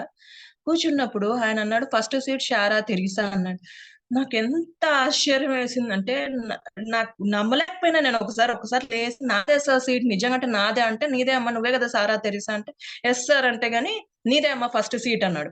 అవునా సరే అని చెప్పి, సార్ ఎట్లా సార్ కౌంట్ చేసింది, ఎట్లా వీళ్ళందరికి ఉంది కదా సార్ అంటే, అవన్నీ నేను మొత్తం కౌంట్ చేయలేదమ్మా, ఇది ఫిజిక్స్ డిపార్ట్మెంట్ కాబట్టి ఫిజిక్స్ మార్క్స్ కౌంట్ చేసినాను, హైయెస్ట్ మార్క్ నీకే ఉందమ్మా ఫిజిక్స్ అన్నాడు. 200కి 180 మార్క్స్ నీకే ఉంది హైయెస్ట్ ఫిజిక్స్, సో నీకమ్మా అన్నాడు. నాకు ఎంత అనిపించిందంటే అదొక ధైర్యమో, మరి దేవుడు చేసిన కార్యమో, నాకు ఎంత హ్యాపీగా ఫీల్ అయిపోయాను. నిజంగా అంటే, దేవుడా నువ్వు నిజంగా నన్ను ఎప్పుడు చెయ్యి వదిలిపెట్టే దేవుడవు కాదు, నేను ప్రార్థన చేసిన వెంటనే నువ్వు ఇచ్చే దేవుడవు అని చెప్పి నిజంగా అప్పుడు నాకి ఏమైపోయిందంటే, సరే ఓకే. ఇప్పుడు ఎంఎస్‌సిలో సీట్ వచ్చేసిందనమాట. తర్వాత ఇంకా కొంచెం ముందుకెళ్ళినప్పుడు, డిగ్రీలో ఉన్నప్పుడు దేవుడు నాతో మాట్లాడిన తీరుని బట్టి, అంటే దేవుడు నా పాపాలను ఒప్పించినాడనమాట. ఓకే. అంటే ఆ రోజు ఇంటర్‌లో నేను ఇది చేశాను గదా! ఇట్లా బుక్స్‌ని రీడ్ చేసినప్పుడు, అక్కడ దేవుడు మమ్మీ చెప్పిన వాక్యాన్ని బట్టి నేను చాలా అంటే అవును కదా! నా జీవితం కోసం కదా! నేను చేసిన పాపాల కోసం దేవుడు ఈ సిలువలో మరణించినాడు కదా! నేను చేసిన నా రోత జీవితం ఎంత రోత జీవితం కదా! నేను ఎంత దౌర్భాగ్యమైన స్టేజ్‌లోకెళ్ళిపోయినాను. ఆ! నా కోసం గదా దేవుడు చనిపోయింది అని చెప్పి, అప్పుడు నేనేం చేశానంటే, కొంచెం తీర్మానం చేశాననమాట. ఓకే. దేవుడు నిజంగా నా కోసం వచ్చాడు అని జెప్పి తీర్మానం చేసినప్పుడు, బాప్తిజం కోసము నాకేమంటే మా తాతగారితోనే బాప్తిజం తీసుకోవాలని ఇష్టం అన్నమాట. బాలసుందరం గారని మీకు తెలిసే ఉంటది. ఆయనతో తీసుకోవాలని చాలా ఇష్టం అన్నమాట. మమ్మీ వేరే వాళ్ళతో అంటే వేరే వాళ్ళు అంటే ఐ మీన్ తాతకప్పుడు కొంచెం అంటే బాలేనో ఏమో, లేదు మా తాత అయితేనే నేను తీసుకుంటానని చెల్లి నేను డిసైడ్ అయిపోయినాం. తాతతోనే ఎందుకో అదొక ఆశీర్వాదం మాకి అని. సరే అని జెప్పి ఆ రోజెళ్లి తాత దగ్గర అడిగినా, "తాత ఇస్తారా బాప్తిసము నేను తీర్మానం చేశాను" అంటే గాని, "సరే అమ్మా చెప్తావా నువ్వు" అంటే, చెప్తాను తాత" అన్నా. సరే అని ఆ రోజు ఎందుకో ఆయన సడెన్‌గా ఒప్పుకున్నాడు. సరే నెక్స్ట్ సండే మనం చర్చ్‌లో ఉన్నప్పుడు నేను అనౌన్స్ చేస్తాను. నువ్వు జస్ట్ ఒక 2 మాటలు చెప్పేసేయమ్మా అన్నాడు. సరే అని ఆ రోజు 12 21 డిసెంబర్ 2002లో బాప్తిజం తాత ద్వారా నేను ఇచ్చాడన్నమాట. సో, అట్లా అన్నమాట ఒక ఇది. సో, బాప్తిజం అక్కడ తీసుకున్నాను. తర్వాత ఇంకా ఎంఎస్‌సి అయిన తర్వాత ఇట్లా తర్వాత జాబ్‌లో కూడా దేవుడు చాలా సహాయం చేశాడన్నమాట. ప్రతి దాంట్లో గూడా చెప్పుకుంటా పోతే ఎన్నో ఉన్నాయి మేలులు. నేను స్కిప్ చేసేస్తున్నాను. సో, నాది యాక్చువల్‌గా చాలా మేము బ్యా ఇక్కడ నుండి మేము యాక్చువల్‌గా పోస్టింగ్ వచ్చిందే వైజాగ్‌లో ఫస్ట్ పోస్టింగు. ఇక్కడ నుండి మేము రాజమండ్రి 2018లో ట్రాన్స్‌ఫర్ అయ్యామన్నమాట. ఆ రాజమండ్రి నుండి మళ్ళీ 2019లో మాకు వెంటనే ఇక్కడ విజయవాడ ఇచ్చాడన్నమాట పోస్టింగ్. విజయవాడ ఇచ్చినప్పుడు 2020లో విజయవాడలో జాయిన్ అయ్యాడిన. జాయిన్ అయిన తర్వాత 6 మంత్స్ అంటే ఏజీఎం సార్ ఉన్నారు. ఆ సార్ దగ్గర ఈయన స్కేల్ 3 కాబట్టి సో, కొంచెం పొజిషన్ పెద్దదే కాబట్టి ఆ సార్ చాలా ఇష్టపడేవాడన్నమాట ఈయనని. అంటే ఆయన ఇష్టం ఎట్లా ఏమో తెలీదు కానీ, ఆయనకి మైండ్‌లో చాలా డిఫరెంట్ థాట్స్ ఉండేటివి. కానీ ఈయనని వాడుకోవడానికి చాలా ఆ థాట్స్‌ని ఉపయోగించాడన్నమాట. కానీ ఈయన ఏమనుకున్నాడంటే మంచి సారు, మంచి చక్కగా అంటే ఏ సార్ ఇట్లా లేడు, చాలా బాగా మాట్లాడతాడని వచ్చి చెప్పేవాడు నాతో. చాలా హుందాగుంటాడు సారు, చాలా అంటే మంచిగా రిసీవ్ చేసుకుంటాడు సారు అని అన్నీ చెప్పేవాడన్నమాట. క్యాంప్స్‌కెళ్ళినా గూడా అసలెంత డౌన్ టు ఎర్త్, మన దాంట్లోనే అట్లా ఉండరు. అంత డౌన్ టు ఎర్త్. తనే కాఫీ తెచ్చిచ్చేవాడు అందరికి అని అట్లా చెప్పేవాడన్నమాట. సరే అని చెప్పేసి 2021లో ఈయన ట్రాన్స్‌లేషన్‌కని పులివెందుల మీటింగ్స్‌కెళ్ళాడన్నమాట. మేము అనంతపూర్‌కెళ్ళిపోయాము. ఈయన ట్రాన్స్‌లేషన్‌కని పులివెందుల మీటింగ్స్‌కెళ్ళి అక్కడ బుక్ ఆవిష్కరణ ఉండేదన్నమాట. ఆ బుక్కు ఇదయిపోయిన తర్వాత అనంతపూర్‌కొచ్చాడు. అనంతపూర్‌కొచ్చిన తర్వాత ఇంక మమ్మీ వాళ్ళతో ప్రేయర్ చేపించుకొని జస్ట్ 2021లో ఇంకా మేము బయలుదేరినాం విజయవాడ. బయలుదేరిన నెక్స్ట్ డేనే ఒక ఇష్యూ బయటకొచ్చిందన్నమాట. ఏమంటే మీరు చేసిన ప్రపోజల్‌లన్నీ ఫేక్. అంటే అక్కడ ఈయన అంటే చెరువులన్నమాట. చేపల చెరువు. చేపల చెరువులే లేవు. మీరు సంతకాలు అంటే ఈయన సంతకం శాంక్షనింగ్ లో ఏముండదు, జస్ట్ టెక్నికల్ రిపోర్ట్ అన్నమాట. టెక్నికల్ రిపోర్ట్ అంటే ఏమంటే ఇప్పుడు ఇప్పుడు ఒక చెరువు ఉంటది. ఆ చెరువుకెళ్ళి ఈ ఫిషెస్ ఉన్నాయో లేవో చూడడము. తర్వాత ఫిషెస్ కి ఏం ఫీడ్ ఇవ్వాలా, తర్వాత ఈ ఈ టెంపరేచర్ కి ఈ ఫిష్ సర్వైవ్ అవుతది, సో ఎంత లోన్ ఎంత ఇయ్యొచ్చు అన్నట్టుది ఈయన క్యాలిక్యులేట్ చేస్తాడు. జస్ట్ అడ్వైజరీ రోల్ అన్నమాట. సో అడ్వైజరీ రోల్ కింద ఈయన మొత్తం ఇచ్చాడు, డేటా అంతా ఇచ్చాడు. ఆయన ఏం చేశాడు, ఆ డేటాను తీసుకొని చూపిచ్చేదేమో చెరువులన్నీ చూపిచ్చాడు ఈయనకి. ఫోటోస్ గూడా ఉన్నాయన్నమాట మా దగ్గర. ఆ చెరువులన్నీ అంటే ఈయన ఎళ్లి చాలా పకడ్బందీగా చేస్తాడు ఈయన వర్క్ చేసేటప్పుడు. ఎందుకంటే ప్రతి ఒక్క చెరువు దగ్గర ఆయన ఫోటోస్ తీసుకొని నేను ఎళ్ళాను, చూసాను అనేది తీసుకున్నాడన్నమాట. తీసుకొని సరే అని చెప్పేసేసి ఈయనేమనుకున్నాడు అంటే చెరువులున్నాయి కదా! నేనేమి అంత ఫేక్‌గా అంటే చెరువులు లేకోకుండా సంతకాలు పెట్టినోళ్ళుంటారు గదా! సో ఈయన అన్ని నేను చూసాను, చెరువులన్నీ ఉన్నాయి, మరి ఎందుకు ఇది నెగెటివ్ వస్తుంది అని చెప్పి సార్‌నెళ్లి అడిగాడంట. సార్ మన చెరువులు చూసాం గదా! వెళ్ళాం కదా! అంటే ఆ! ఉన్నాయమ్మా. అప్పుడు కూడా చాలా బ్లంట్‌గా చెప్పాడంట. ఆ! ఉన్నాయి. ఏమి లేకోకుండా ఎట్లుంటాయి నవజీవన్, మీరంతా ఎళ్లారు గదా! చూసారు గదా! ఫోటోస్ తీసుకున్నారు గదా! అన్నాడంట. ఆ! సరే ధైర్యం ఉంది ఈయనకు. ఓకే. చెరువులున్నాయి కదా! అని. కానీ లోపల బ్యాక్‌గ్రౌండ్‌లో ఏదో డిఫరెంట్ అంతా జరుగుతుందన్నమాట. మొత్తం స్కీమ్ ఈయన మీద నెట్టడానికి. సో అక్కడేమైపోయిందంటే ఆయన ఏజీఎం డబ్బులు తీసుకొని ఎంతో 5 క్రోర్సో, 10 క్రోర్సో మనీ తీసుకున్నాడంట. అది మనకు తెలీదు. డిఫరెంట్ యావిగేషన్స్ ఉన్నాయంట. అంటే ఇల్లీగల్ అఫైర్స్ అన్నా గూడా డబ్బులు ఇది కాని ఎంతో అన్ని ఇల్లీగల్ అవన్నీ ఉన్నాయంట. మనకది తెలీదు. ఆయన చెప్పేదైతే చాలా అంటే ప్రొజెక్షన్ చేసేది ఒక ఇది ఆయన నడిపించేది ఇంకొక ఇదన్నమాట. అంటే డబుల్ అంటారు గదా! డబుల్ మైండ్ అని, డబుల్ ఫేస్డ్ అని. అట్లా అన్నమాట. ముందైతే ఒక మనిషికి మాట్లాడి అది మేము గ్రహించుకోలేకపోయినాడు ఈయన. ఓకే. సరే, సరే ఉన్నాయి కదా! నేను గూడా అంటే ధైర్యం అన్నమాట. అంటే మనం ఏం తీసుకోలేదు కదా! పైసలు తీసుకోలేదు కదా! డబ్బులేం మన చేతిలో లేవు కదా! ధైర్యం. ఎందుకంటే మనకి అదంతా మామూలు బ్యాంకోలో ఉంటే తెలుస్తది. మొత్తం అన్ని చెక్ జేస్తారు. అంటే బ్యాంక్‌లో సంబంధించి ఏమేం మనీ పడిందా? ఏం లేదా? అన్నీ మొత్తం చెక్ జేస్తారు. సో, అప్పుడు చాలా ధైర్యంగా ఉన్నాడు ఈయనన్నమాట. ఆహా! అంటే నేను ఏం చెయ్యలేదు కదా! అని మేమిద్దరం ధైర్యంగా ఉన్నాం. దేవుడు ఎందుకు అంటే ఇట్లాంటి స్టేజ్‌లో హ్మ్. పోనిస్తాడు అనే స్టేజ్‌లో మేమున్నాం. అయితే ఒకరోజు మమ్మీకి కాల్ చేశాను. 2021 అంటే మార్చ్‌లో స్టార్ట్ అయింది మాకి. అంటే మార్చ్ 20థ్‌కి స్టార్ట్ అయింది ఇది ఇష్యూ. మార్చ్ ఆ రోజే 22కో, 23కో మమ్మీకి చేశాను. ప్రార్థన చేయమా, కొంచెం టఫ్ ఉండేటట్టుంది సిట్యుయేషను. అర్థం కావట్లేదు మాకి అంటే, "ఏం లేదు తల్లి ధైర్యంగా ఉండండి. చక్కగా నవజీవన్ తెలుసు గదా మనకి. బయటకొస్తాడులే. దేవుడు తప్పకుండా సహాయం చేస్తాడంటే" నాకు ఒక ఇది ఏమంటే, మా అమ్మ ప్రార్థన చేస్తే ఖచ్చితంగా అది నేను బయటకొచ్చేస్తాననేది నాకు చాలా ఉండేదన్నమాట. ఎందుకంటే చిన్నప్పటి నుండి నా అనుభవం గదా! ఆ దాంట్లో ట్యూన్ అయిపోయినా. అంటే ప్రార్థన చేస్తది మా మమ్మీ. సో, మా మమ్మీ ప్రార్థన చేసినా, నా ప్రార్థన చేసినా దేవుడు వెంటనే తీర్చేస్తాడు అనే ఆ టైప్ ఆఫ్ మెంటాలిటీలో ఉండిపోయినా నేను. సరే ఆ గోడ మా అమ్మది ఉంది గదా! అనే ధైర్యం అన్నమాట అది. ఓకే. మా అమ్మ ప్రార్థన చేస్తుంది, ఉంటది. ఆ గోడ అనేది ఉంటది. మా నాన్నకి కూడా చెప్పానన్నమాట ఇట్లా అంటే, డ్యాడీ అన్నాడు, "ప్రార్థన చేద్దాంలే, ఏం గాదులే, నవజీవన్‌ది ఏం కాదు గదా! ఏమి అంటే సంతకాలు లేవు గదా!" అన్నాడు ఆయన గూడా. సరే ఇంక అమ్మతో ఎక్కువ మాట్లాడుతా వస్తున్నప్పుడు, "ఏం కాదులే, ధైర్యంగా ఉండు" అని చెప్తానే వచ్చిందన్నమాట. తర్వాత ఏప్రిల్‌కి ఏమైపోయిందంటే ఎంక్వైరీ స్టార్ట్ అయిపోయిందన్నమాట. ఏప్రిల్ ఆ టైంలో. ఎంక్వైరీ స్టార్ట్ అయిపోయి ఇంకా మొత్తం అన్నమాట ఈయన మీదే అన్ని అలిగేషన్స్ అన్నీ అన్నమాట. ఈయన చేసాడు, ఈయన చేసాడు, ఈయన చేసాడు. ప్రతి ఒక్కడొచ్చి తిట్టడమే అన్నమాట. నాకైతే ఏడుపొచ్చేసేది. ఏంది దేవా ఇది? ఈ ఈ బిడ్డని నువ్వెందుకు ఇంత నలుపుతున్నావు? ఏం చేసాడు? ఏం చేయలేదు గదా! మేమొక పైసా తీసుకోలేదు గదా! ప్రతిరోజు ఎవరో ఒకరు కాల్ చేసేది. ఇష్టం వచ్చినట్టు మాట్లాడేదన్నమాట. ఏం మాట్లాడుతున్నారో వాళ్ళకి తెలీదు. ఎంత ఫ్రస్ట్రేషన్‌లో ఉండిపోయినామంటే, నాకు ఏం చేయాలో అర్థం కాదు. చిన్న పాపను పెట్టుకొని ఈయనకి ఎంక్వైరీస్ జరిగేవన్నమాట. 11:30 అయిపోయేదన్నమాట ఇంటికొచ్చేసరికి.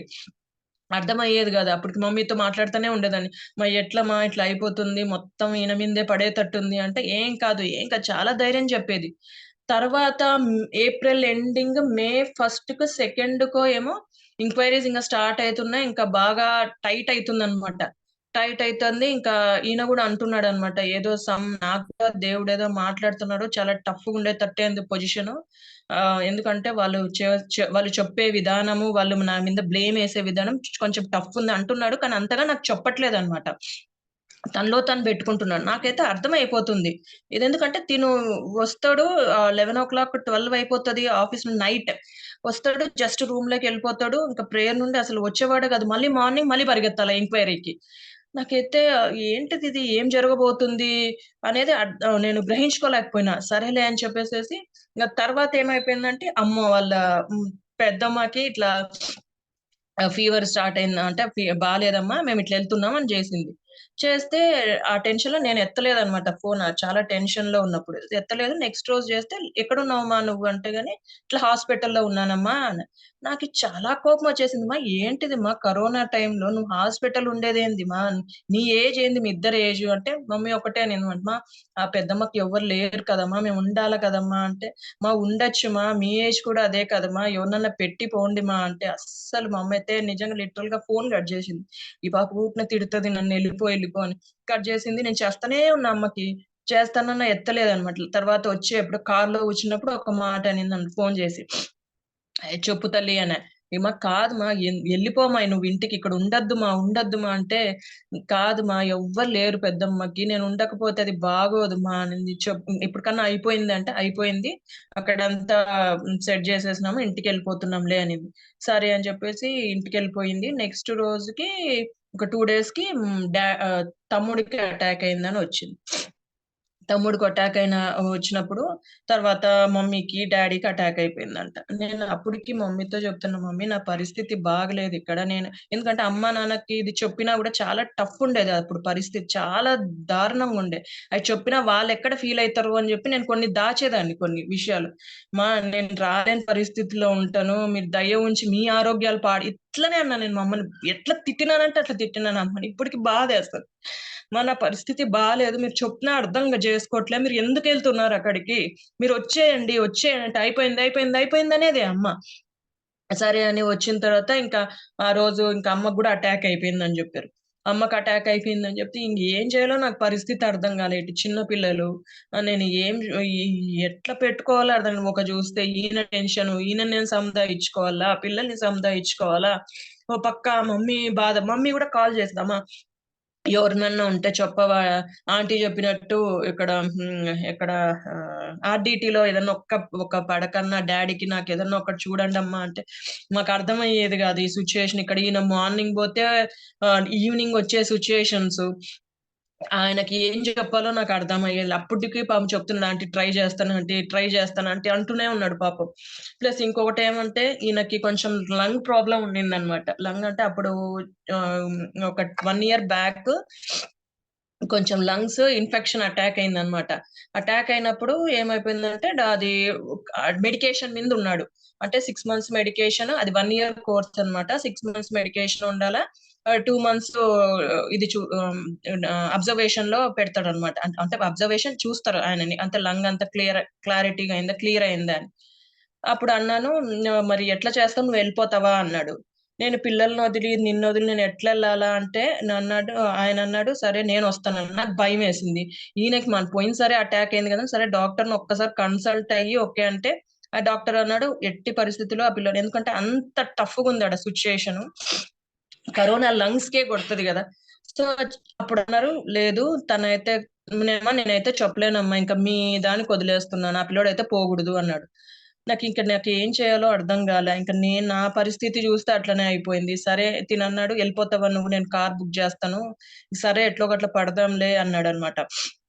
ఇంకా ఆఫీస్‌లో ఫోను మీద ఫోను రింగ్ అయిపోతుంది. సరే అని చెప్పేసి ఆఫీస్‌లో ఎవడినో ఒకడిని పట్టుకున్నాము. కార్ డ్రైవర్‌ని. కార్ డ్రైవరు రానంటాడు అనంతపూర్‌కి. లేదమ్మా చాలా ఇది ఉంది. మా మా పిల్లలు గూడా ఉన్నారు. ఎవ్వరు వచ్చేవాళ్ళు గాదు. ఆ పరిస్థితులు అట్లుండేది. సరే కార్ డ్రైవర్ అన్నారు. అన్నా నేనొక్కటే బతిమిలాడిన. ఒక్క 2 రోజులన్నా, ఒక్క 2 రోజులు జస్ట్ అట్లా నన్ను వదిలేసంటే నేనైతే రానమ్మా అన్నాను. పోనీ ఈయనన్నా కార్ వదిలేద్దామంటే ఇక్కడ ఎంక్వైరీస్ జరుగుతున్నాయి. ఏం జేయాలో అర్థం గాని పరిస్థితి నాకింక. నేను ఒకటా అన్నా, దేవా నీ చిత్తంలో నేను వదిలేస్తున్నా. నా చేత గావట్లేదు. నేనెళ్ళడానికి నాకు కావట్లే. నేను ఈ పక్కన జూసుకోవాలా, అది జూసుకోవాలా నాకేం అర్థం గావట్లే. రాత్రిలో టెన్షన్ ఉండేది. కానీ ఆ పీస్ ఉండేది కాదనమాట. అమ్మ బతుకుతది, డ్యాడీ బతుకుతాడు అనేది పీస్ ఉండేది కాదు. ముందు ఏదైతే ప్రార్థన చేస్తే ఆ పీస్ ఉండేది గానీ, ఆ పీస్ వచ్చేది కాదనమాట. ఏం దేవా నువ్వు నన్ను ఏం మాట్లాడాలనుకుంటున్నావని అలానే కూర్చొని ప్రార్థన రాత్రులు పగళ్ళు చేసేదాన్ని. దేవా ఇది ఎట్లాగట్లా నన్ను ఈ ఎంక్వైరీస్ అన్నా అయిపోని నేను వెళ్ళిపోవాలని. ఆయన అట్లనే అంటే ఒక 10 డేస్ లో అంతా అయిపోయిందనమాట. సరే అక్కడ నుండి ఫోన్స్ వస్తున్నాయి. మీరొచ్చేయాలా? మీరు చూడకపోతే ఎట్లా అని. మాకర్థమయ్యేది గాదు. ఎట్లా జేయాలని. చెల్లనింది నేనెళ్తలే, నువ్వు వద్దులే, నేను ఎట్లో గట్ల ఎళ్లి చూస్తానని. తనకి ఇష్యూస్ వల్ల తను ఒక రోజేమో వచ్చినట్టుంది మమ్మీ దగ్గర. ఆమె దగ్గర కూర్చున్నప్పుడు ఒక్కటే అనిందంట. తల్లి అదే ఆర్‌డిటి హాస్పిటల్‌లో జాయిన్ చేయరా. ఆ పాప ఏడుస్తా ఫోను చేసి, నాకెవరు తెలుసు బబ్లీ, నేనిక్కడ ఎట్లా జాయిన్ చేయాలో నాకర్థం కావట్లేదు.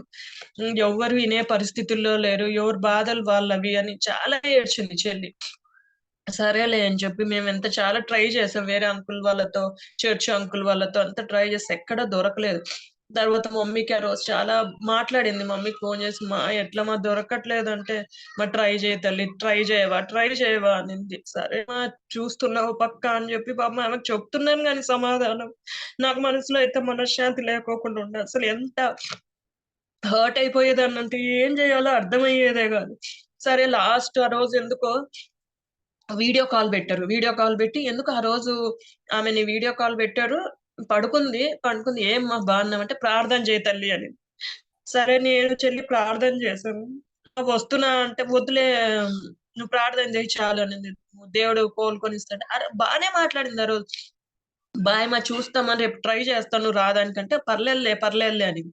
ఇంక నాకు ఆమెని ఆ సిట్యుయేషన్‌లో జూస్తే సరే నేనెళ్ళిపోతాను. ఇంకెట్లో గట్ల కానీలే అంటే ఈయనన్నాడు, సరే ఏదో ఒక డ్రైవర్‌ని మనం చూద్దాం అని చెప్పి చాలా ట్రై చేసాడు. డ్రైవర్స్ వాళ్ళు వీళ్ళని నేను ఒక్కటే అన్నాడు. కనీసము అదుంటది కదా! ఐ మీన్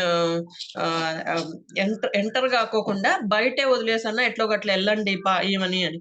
సరే అని జెప్పేసేసి ఒప్పుకున్నాడాయన. నేను ఆ రోజు ఇంకా ప్రార్థన చేసుకొని, దేవా ఇంక నా పిల్లల్ని, నా భర్తని అంతా నీకు వదిలేస్తున్నా. నా చేత గాదు నేనింగా ఆమెని నేను వదలలేను గదా! అని జెప్పేసి సరే అని జెప్పేసి ఇంక బయలుదేరిపోయాను. ఆ రోజు కార్‌లో అనుకుంటా. కార్‌లో బయలుదేరిపోతున్నప్పుడు తర్వాత అక్కడి నుండి వేరే అన్న కాల్ చేసాడు. అమ్మది డ్రాప్ అయిపోతుంది. పల్స్ రేట్ డ్రాప్ అయితుంది అన్నాడన్నమాట. అన్న నేనొచ్చేస్తున్నాను అంటే, లేదు మా డ్రాప్ అయితుంది. ఈసీకో ఏదో తీసుకెళ్ళిపోతున్నారు. పల్స్ లేవన్నారు. నేను ఏంటి దేవా నేనొస్తున్నాను గదా! ఒక్క కనీసం ఆయనతో మాట్లాడడానికన్నా ఛాన్స్ ఇవ్వు అని జెప్పేసేసి సరే అని జెప్పేసేసి ఇంగ అట్లనే బయలుదేరిపోయినా. ఎందుకంటే డ్యాడీ ఆ ముందు రోజన్నమాట 30థ్ చనిపోయినాడు.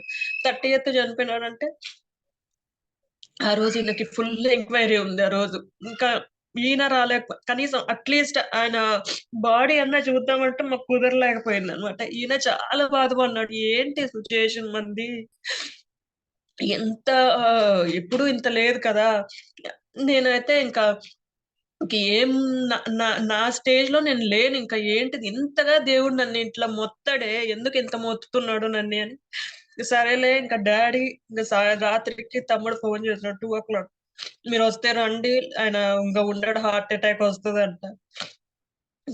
ఇంకేం చేయాలో అర్థం కాలే. సరేలే అట్‌లీస్ట్ అమ్మ దానికన్నా ఎళ్దాం. ఆమె మొఖమన్నా చూద్దాం. ఈయన మొఖం చూడలేదు గదా! అని చెప్పి నైట్‌కి ఆ రోజు అనుకోని బయలుదేరిపోయినా.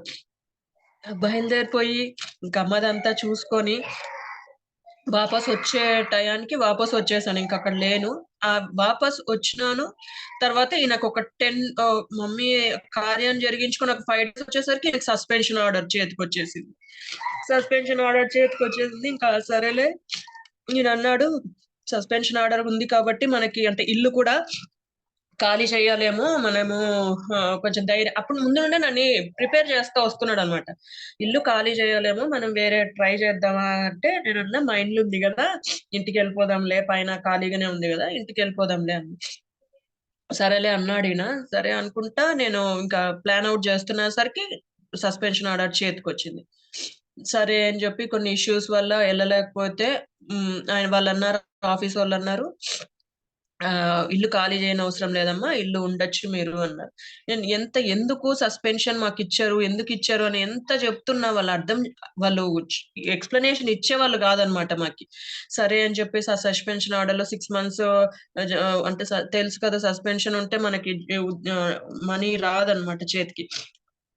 సో, ఎట్లా దేవుడు ఎంత కార్యం చేసుకుంటా నన్ను నడిపిస్తా వచ్చినాడంటే, ఏ ఏ ఉద్యోగంలో ఉన్నప్పుడు మేము హ్యాపీగా ఫీల్ అయినామో, ఎంత హ్యాపీగున్నామో, ఉద్యోగం లేనప్పుడు కూడా దేవుడు అంతగానే పోషిస్తా వచ్చాడనమాట. ఎక్కడ తక్కువ చేయలే. నా పిల్లల చదువులైనా గూడా ఎక్కడ తక్కువ చేయకోకుండా ప్రతి విషయంలో అమ్మా, నాన్న ఉండింటే అది అన్నమాట.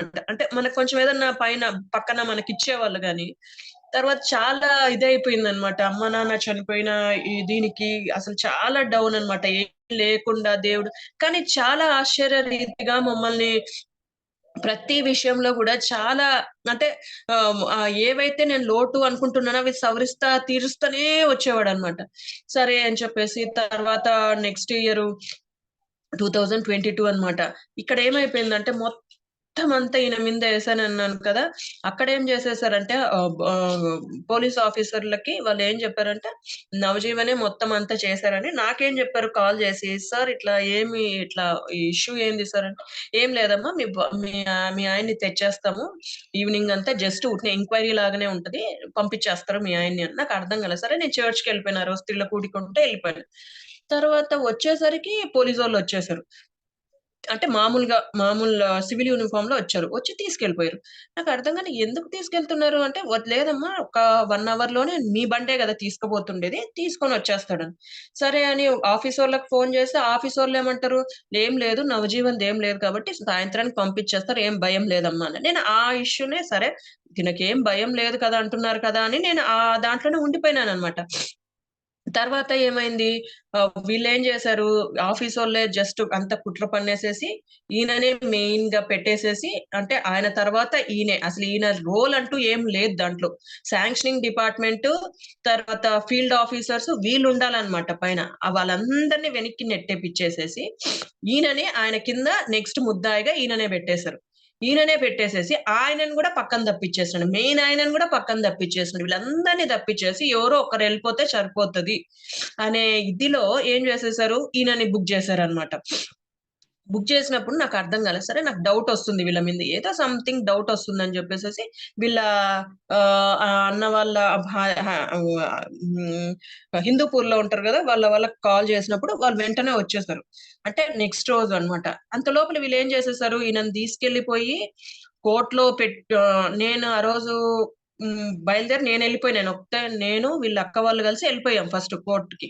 కోర్ట్ చుట్టూ మేము కోర్ట్‌లో కూర్చుంటే వీళ్ళేం చేశారు, ఇక్కడ నుండే తీసుకొనెళ్ళిపోయి మాకేం చెప్పాడు ఆఫీసోళ్ళు ఇక్కడ ఎక్కడ విజయవాడ నుండి తినని రాజమండ్రి తీసుకుపోతామని మాకు చెప్పకుండా ఏలూరు తీసుకెళ్తామని చెప్పారు. మేమేం చేసినాం ఏలూరుకెళ్ళిపోయామంట. యాక్చువల్‌గా చేసిందేమంటే వీళ్ళు రాజమండ్రి తీసుకుపోయి అక్కడ కోర్ట్‌లో ఈయనని హాజరుపరిచి అక్కడి నుండి అక్కడ ఎవరు తెలియకోకుండా వేరే వాళ్ళతో యాక్చువల్‌గా వైఫ్ సంతకం ఉండాలన్నమాట. అంటే నేను ఇది చేస్తున్నట్టు నా సంతకం లేకోకుండా వాళ్ళ ఫ్రెండ్ సంతకం పెట్టిచ్చేసేసేసి ఆయన్ని మొత్తం ఎఫ్ఐఆర్‌లో ఏమేం కేసులున్నాయో మొత్తం అయి అవన్నీ చూస్తుంటే 405 పిచ్చి పిచ్చి కేసులన్నీ పెట్టిచ్చేసేసి, సరే నాకంతవరకు అర్థం కాలేదు. మేము చూస్తే ఇక్కడ ఇది ఆహ్, ఆహ్, ఏలూరులో ఉండిపోయినామనమాట. సరే ఆయనని తీసుకొస్తున్నారు. నాకైతే ఫోను చేశాను సార్‌కి. మామూలుగా అసోసియేషన్ ఆయన ఉంటాడు. ఆయనకు ఫోను చేశారనమాట. "సార్ ఏమైంది సార్?" అంతవరకు బాగా మాట్లాడినాయన, "లేదమ్మా వచ్చేస్తాడు."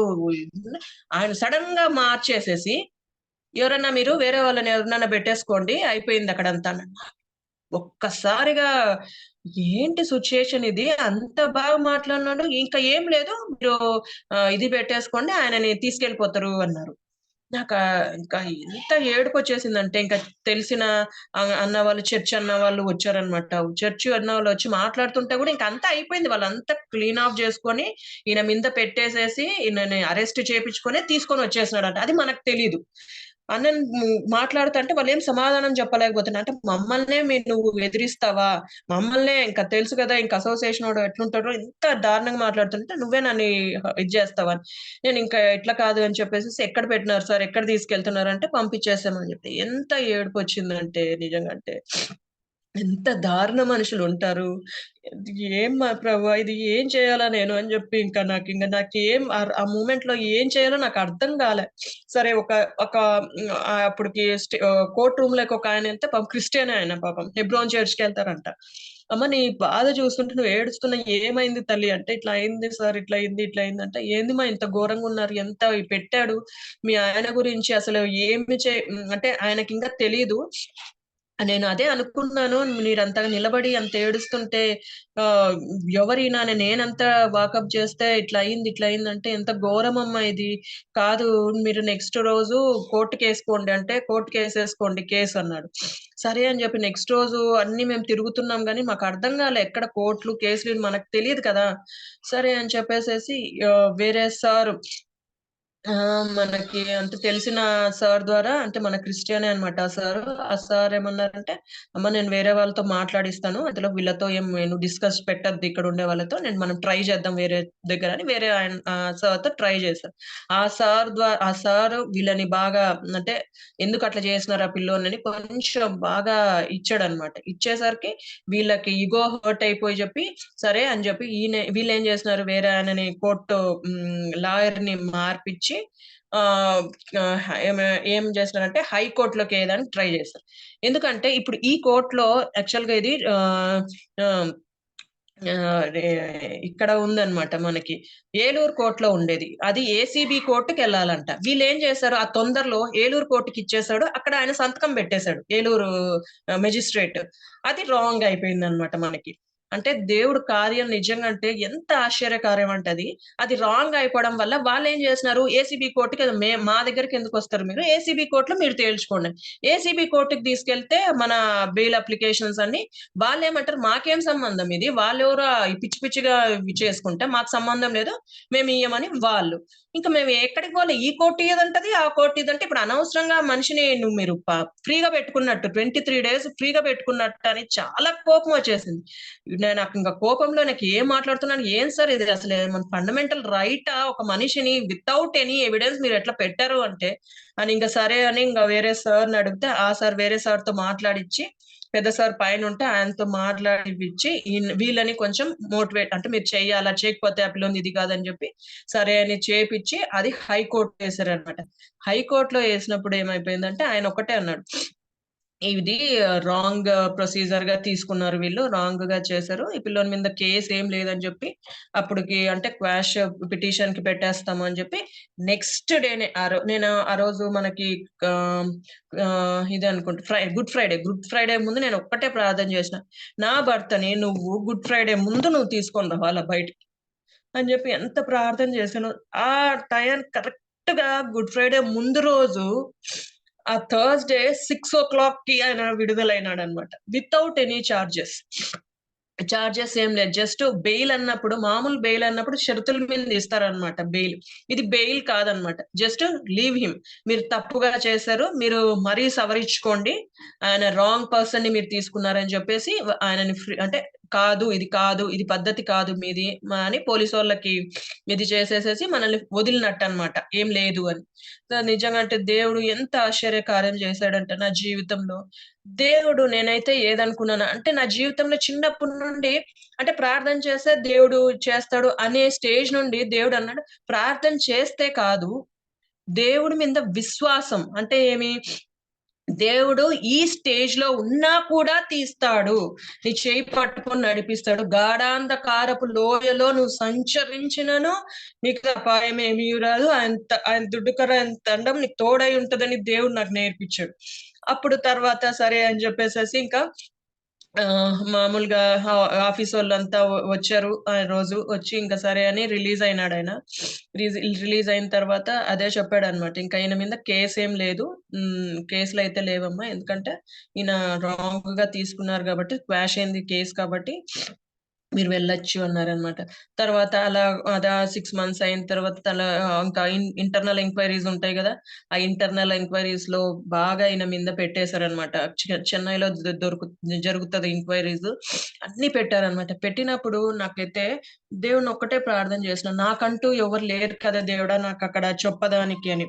అప్పుడు ఏమైపోయిందంటే వేరే అన్న ద్వారా తెలిసిన ఒక సార్ ఉన్నారనమాట. ఆయన సార్ పేరు చెప్పుకొని చాలా హెల్ప్ చేశారు. ఆయన కూడా క్రిస్టియనే అంట.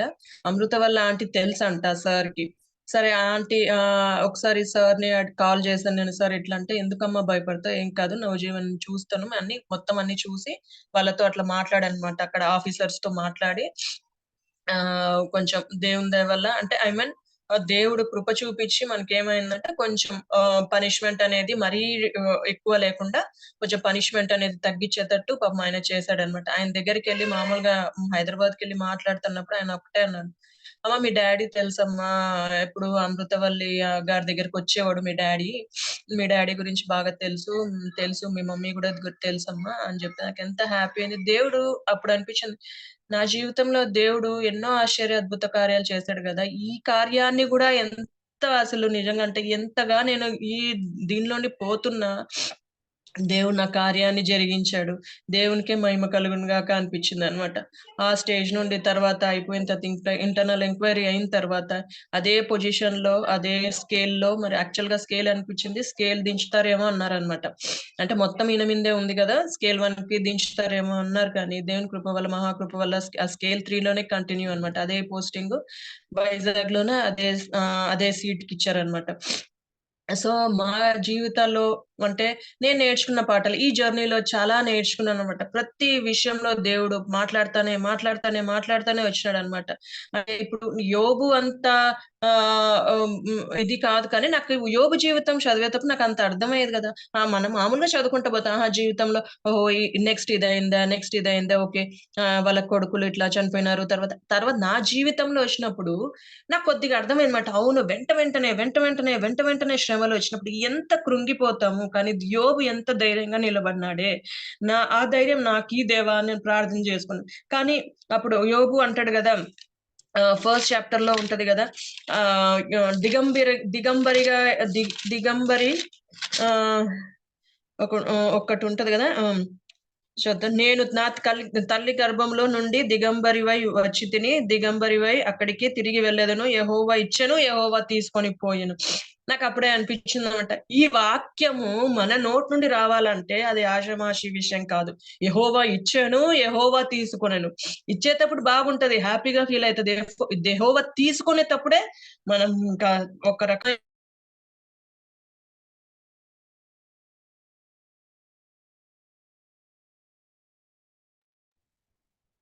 హలో! ఆంటీ.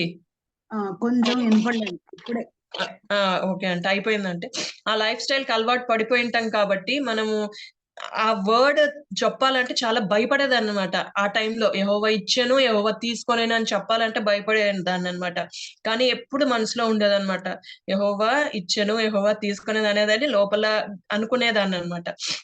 అలానే దేవుడు మా కుటుంబాన్ని తర్వాత వైజాగ్ నుండి సేమ్ ఇదే పొజిషన్‌కి ఇదే గూడా స్టెబిలైజ్ చేశాడన్నమాట. మా కుటుంబం కోసం అందరూ ప్రార్థన చేయమని కోరుతున్నా. దేవుడి సాక్ష్యాన్ని దీవించును గాక. వందనాలండి అందరికి.